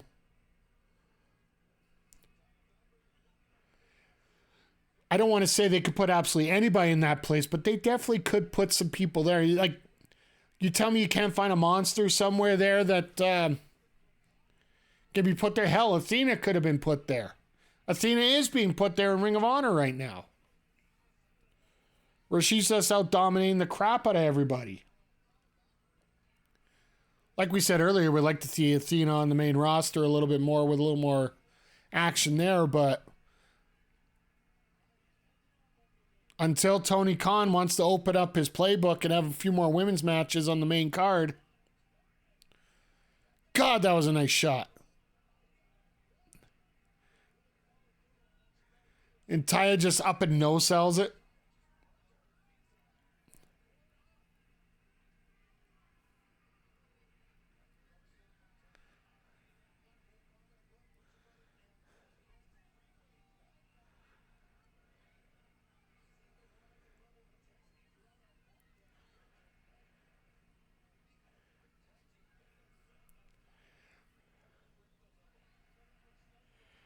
I think it's to the point where it's pretty obvious that Tony doesn't care enough to book good women's storylines. I'd agree with you, except for the fact I see ROH.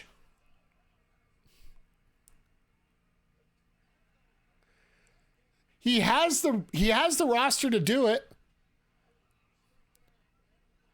And the other thing, oh God, Taya, that looked like a little bit more of a lunge than it really should have been.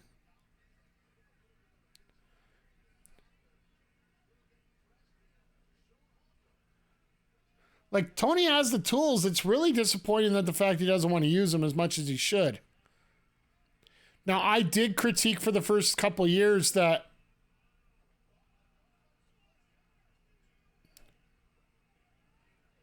was that supposed to be a Panama Sunrise?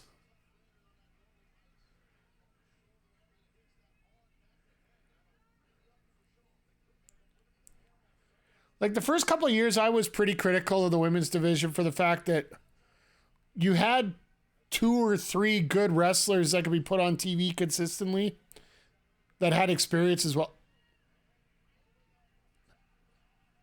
Yeah, it was a Panama Sunrise.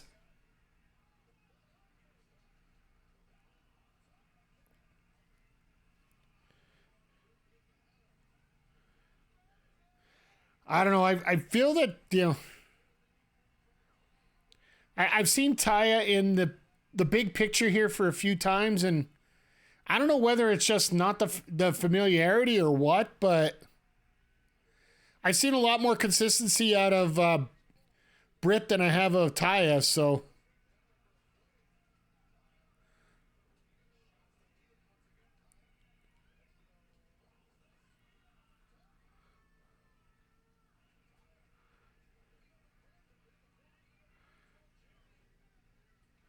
there is no way she's hitting that road to Valhalla. No way. She got that glove on. Does that glove give you extra power or what? That glove gives you extra power.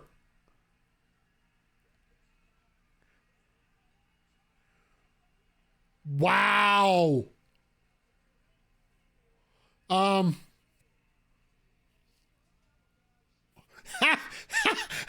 Attaboy, cameraman.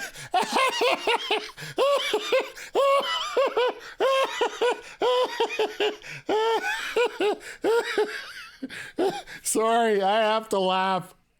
If you're not watching live, okay, I know, Crowder, you're not watching quite live right now. As soon as the tap out happened, it went directly to a camera shot of a sign, book the women's division better. That was hilarious. I'm going to give a gold heart to the producers there on that one. That was freaking awesome. Zeroed right in on the sign. You tell me that isn't going to get talked about all over the internet for the next few days.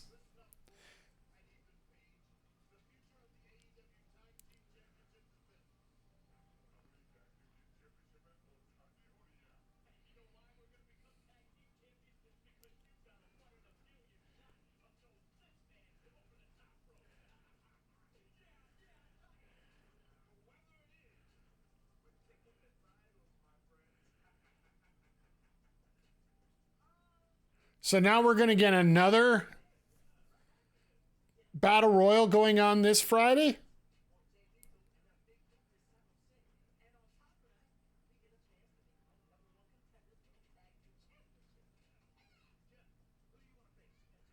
Oh, good. We're back in the States, so Jeff Hardy can be on our TVs again.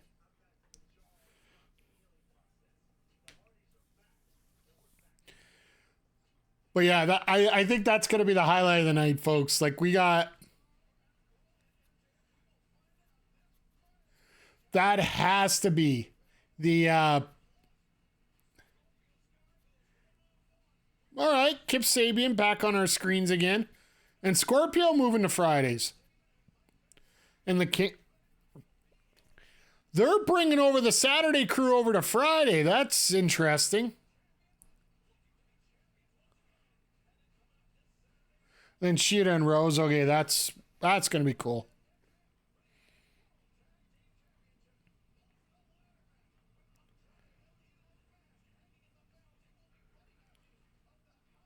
That's how they're going to do it.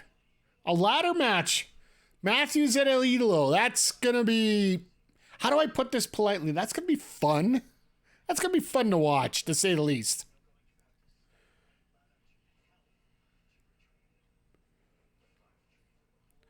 It's an escalada de la muerte. I believe that's how the Young Bucks and Omega called it against the Lucha Brothers back in January or last January.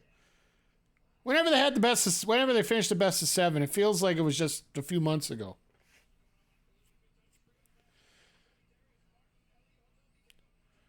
They got some good matches coming up on Collision's turning into a very solid show with a very bad time. There you go.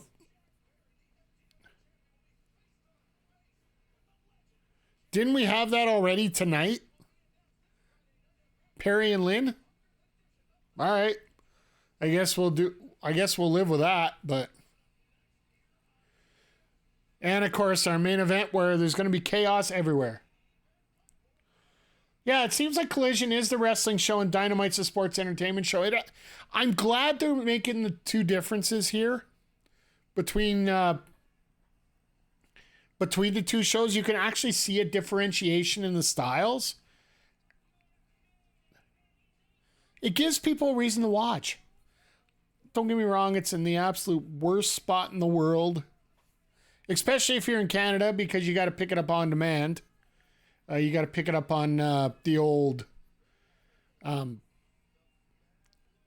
TSN Online, TSN Plus service. So,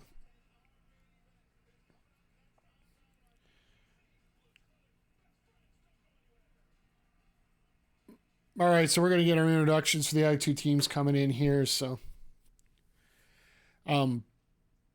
here's the other thing for you guys, and I'm still getting a little worried about this.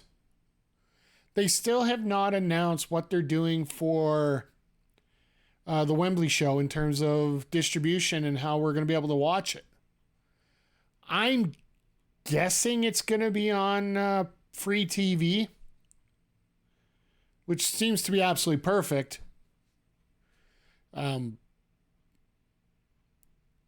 hearing rumors of Bleacher Report, which means it'll be on the Fight app here in Canada. But at the same time, I don't... That many eyes on your product, you want to be able to let people see your product be that full and that energetic. And that'll be sort of a springboard to let people know that they want to see your product. So... And Tony Khan has not been afraid to give away stuff for free that very well could be pay-per-view. So, either way, if you are in Edmonton, the Pint on White is hosting a all-out watch-along there on the 27th. I am endeavoring to get the day off to join you guys, but I can't guarantee anything at this point. But with that being said, since this is our last full-time break before we're over, just want to give you a quick rundown of what we're going to have coming up here in the week here, which is actually perfect because the commercials are about to start right now. Tomorrow, probably I'm thinking 11 o'clock Mountain, 1 o'clock Eastern. We're going to have a little FIFA 23 with Kayla J. We're going to be catching up with her. I'm just confirming the times. Follow my Twitter to get Twitter and Threads to know when we're going to start there, or X, or whatever the hell you want to call it. Probably Saturday after Collision, we will be on here. We're either going to do a little bit of baseball with the ESL. We have 3 exhibition matches, or 3 CPU matches we have to do now. One team dropped out of the league, so the team has become a CPU league, so that's going to be rather interesting. Sunday, I'm probably going to say no to, because I want to get up at, 4 in the morning for the Canada-Australia game. Yes, I know. And then next Monday, we'll do Street Fighter 6 again. And the rest of the week, I'll let you guys know. We'll figure it out here. You think you couldn't do one entrance during the break?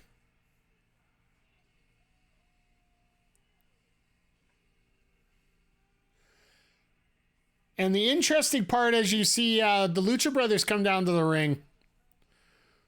What did you guys think about the return of Aussie Open and them winning the ROH Tag Team Championships on Friday? I found it pretty awesome.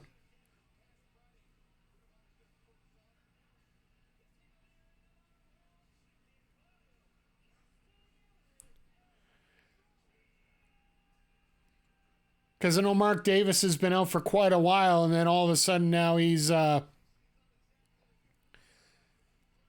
were hinting, because they had... They had Aussie Open on AEW Unrestricted, and they were teasing the fact that Davis was... Kyle Fletcher teased that Mark Davis was getting very soon to heel, and then all of a sudden he shows up out of nowhere at the pay-per-view, so...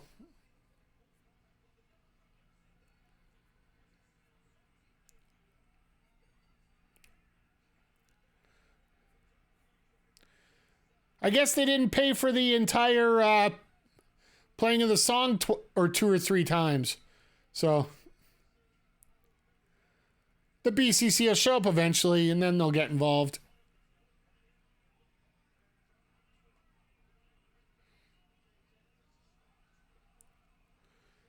All right, Trent Beretta just going out nuts right now.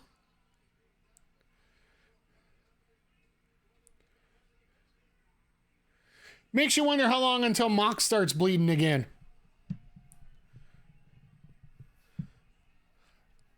All right. A spot like this proves to me that that whole note that came out saying certain things you're not allowed to do anymore. The fact that Mox is choking Chuck Taylor with a with his shirt, that automatically throws that one out. The fact that Taylor is getting close to bleeding right now.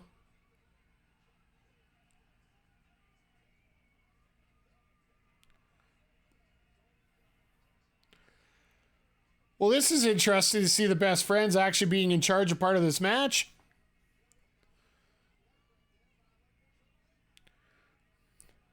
I know a lot of this stems from what happened earlier on Friday during that main event. Apparently the best friends got involved, and Orange Cassidy, and I do expect Orange to show up here at the end of the night tonight.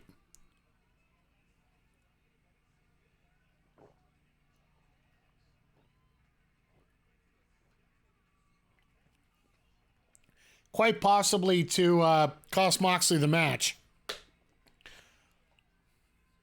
Because if AEW is anything, they're consistent on doing the same angle multiple times.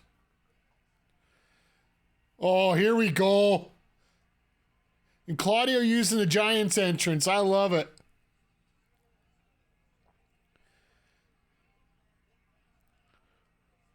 Claudio and Phoenix, the match you never thought you wanted. Well, who am I kidding? Everybody knew they wanted that match.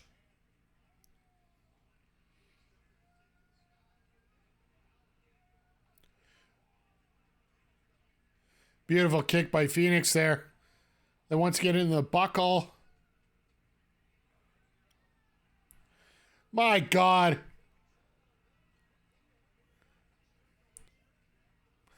Jesus! What a kick!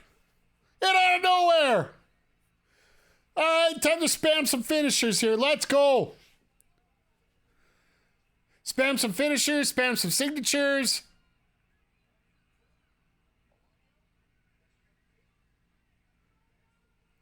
And goodbye.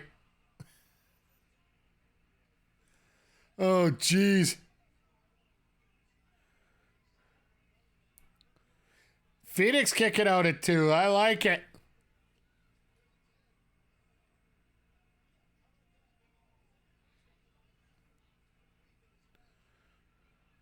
Oh, big news dropping. The Evo brackets are out now. Oh, that's going to be a fun weekend. That's the long weekend for non-gaming or non-fighting game fans.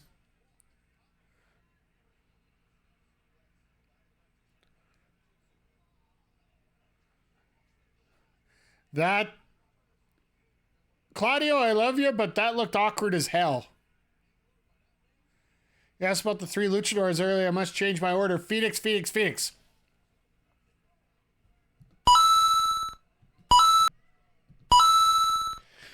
I'll give you that. Yeah, like, I was saying of those 3. Because I honestly feel that the Lucha Bros are on a different level than those 3.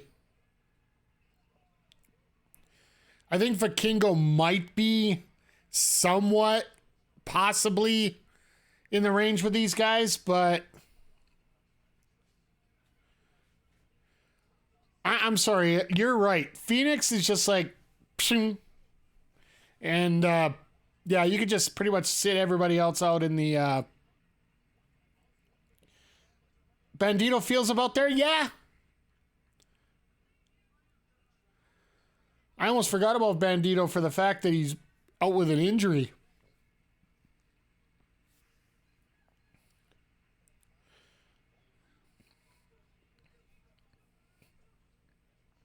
Frickin' Claudio. Just randomly, oh, I'm just going to pick you up instead of you says pressing me.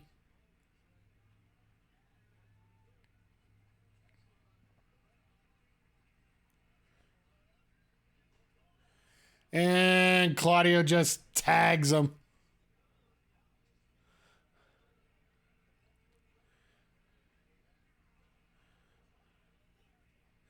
Yeah, this is, yeah. Moxley's just so vicious now.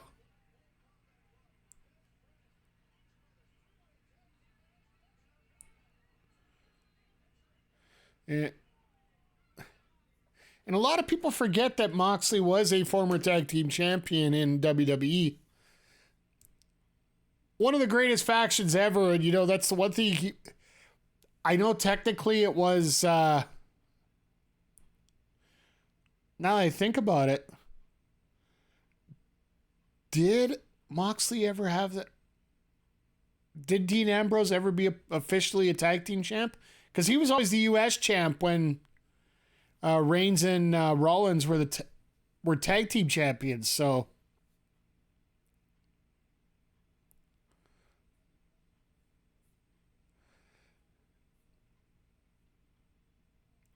like outside of the Shield, I don't think Ambrose did much to play well with others. So, oh, that's right. When they did the cancer announcement and the heel turn angle, they were the champions. That's right. That makes a ton of sense. And then they brought in Jason Jordan as the replacement. And yeah, all right. Let's bring it back some bad memories right now. Some very bad memories. Pro-vaccine heel oh, yes. So here's a question now. And this is completely hindsight. And I don't want to get into a big vax debate, but at the same time, it's funnier than hell. The fact that Ambrose was pro-vaccine, would that make him more of a face? Except in Florida?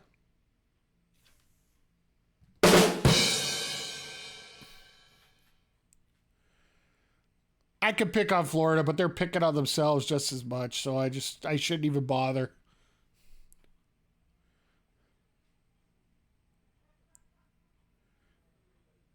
Not in Vince McMahon's WWE. Yeah, well, Nia Jax is no longer with the company over that stipulation, so. I thought it was just zooming out right there. Unfortunately, you got 5 seconds of a BK commercial, so hopefully they can pay me for that. I'll even take a free burger.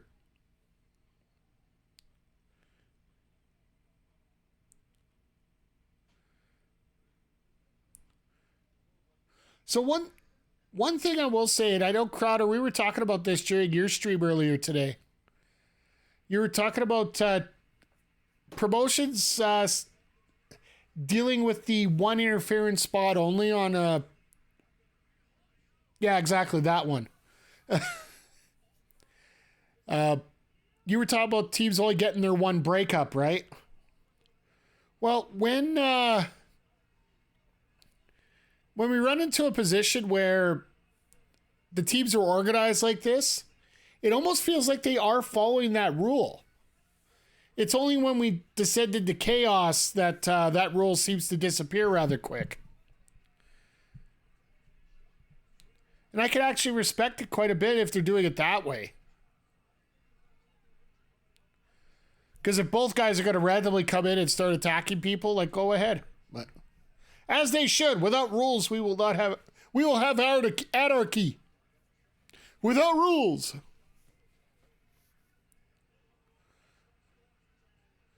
Yeah, I'm getting weird flashbacks here. They had a SummerSlam marathon on the network, which in Canada is actually a TV channel itself. So they actually showed the video of Dean Douglas in '94 doing his teacher gimmick in the back. They actually had vignettes every match where Dean Douglas would grade every match at SummerSlam. We live in a society.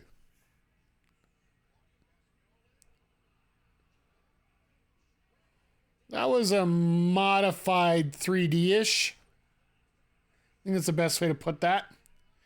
D. Douglas, greatest IC champion. Cole whistle on that one. What was it, 8 minutes?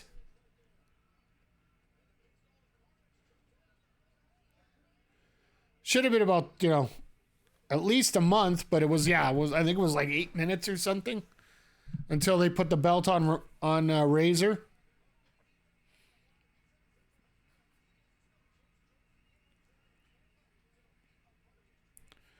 I love how much chaos there is around and they can still organize a proper tag.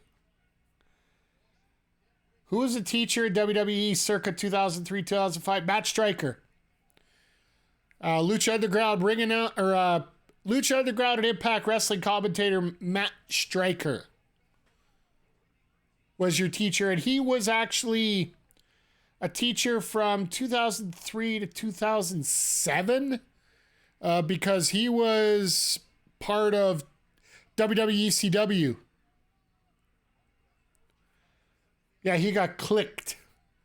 Click, click, boom. Tandem pile drivers, all right.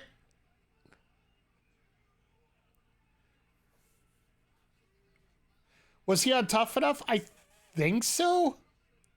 He actually hosts a baseball betting show on the MLB network now. Makes sense. He was gambling with his life trying to do Lucha Underground the best of times, so doing a sports betting show would actually be smart, dealing with the mafia and all that stuff.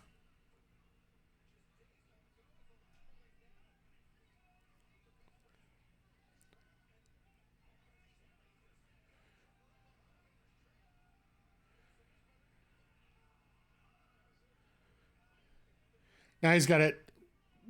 Awkward, but makes sense here.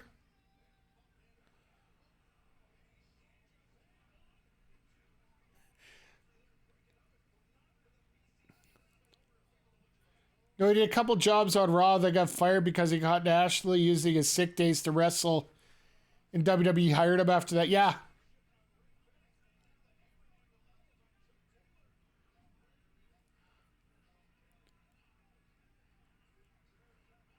But no,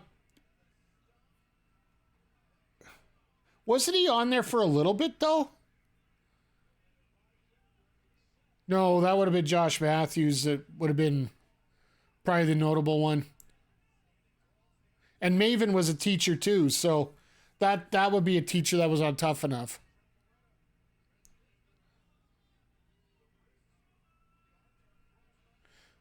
I love somebody in the crowd just yelled, Ricola!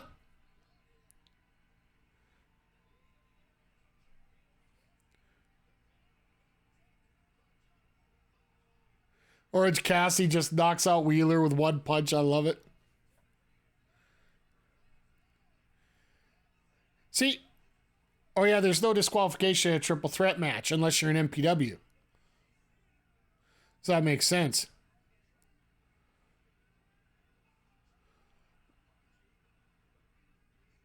You mean the referee's actually keeping track of who's legal right now? When the hell did this happen?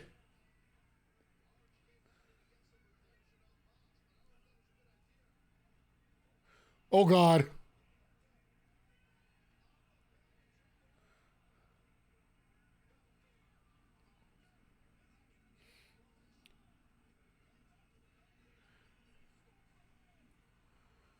Ugh.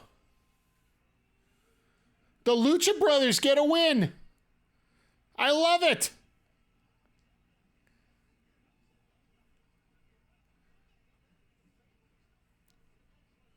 I love it. I love the fact that, I would have loved to see the Best Friends get a win, but I don't think it would have accomplished anything. But giving the Lucha Brothers a win to rebound after losing the tag titles sort of establishes them a little bit more on AEW. BCC on a losing streak with... Here's the thing, Jaeger, and this actually makes a lot of sense. BCC on a losing streak without Brian. Danielson's not here to steady the ship. So when Danielson does get back, which maybe Wembley, maybe a little bit after, it might almost be full gear.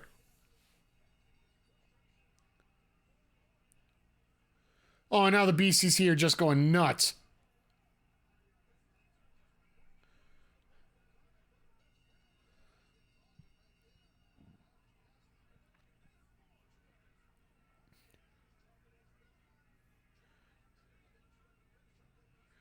All three teams are just going to go at it now and go off the air.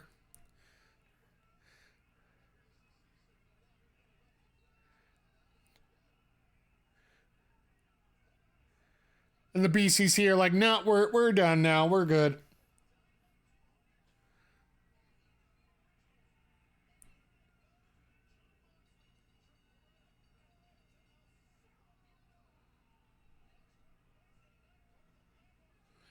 Oh my God, Trent, John, and Penta in an Anything Goes match?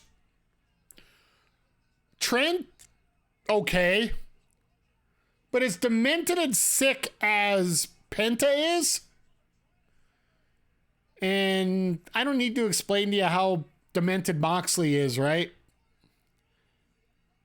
This could be...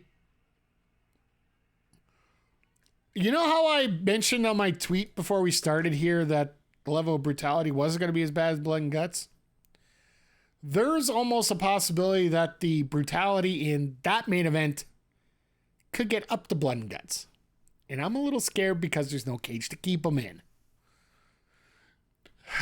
I got a feeling 200 is definitely going to be worth checking out next Wednesday without a doubt. But overall tonight, I would have to say, your guys' thoughts on, before I get to my thoughts, if you guys have any thoughts on tonight's show to wrap things up, please feel free to throw them in the comments here, in the chat.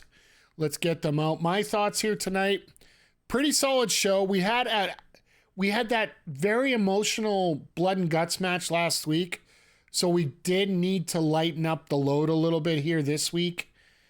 And the best way to do that is to get some good wrestling involved.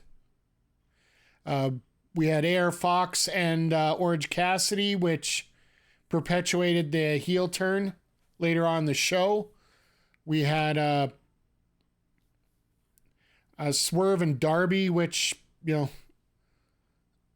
great match as always. Swerve delivers, Darby delivers. That was exactly what we thought it was going to be.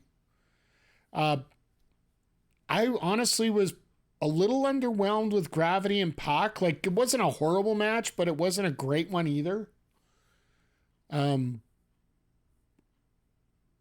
you got the women's match with Britt Baker and Taya, and Taya's had a few opportunities on TV, and like, once again, not a horrible match, but just Britt doing the job. And that main event was a little bit crazy, a little bit insane, and basically it was to set up a lot of excitement going into next week. So, but yeah, the other big thing is, like, and Jagger got in perfectly here, there is a lot of promo time here that was really well done. There were some that weren't. Let's go with Jack Perry and Jerry Lynn.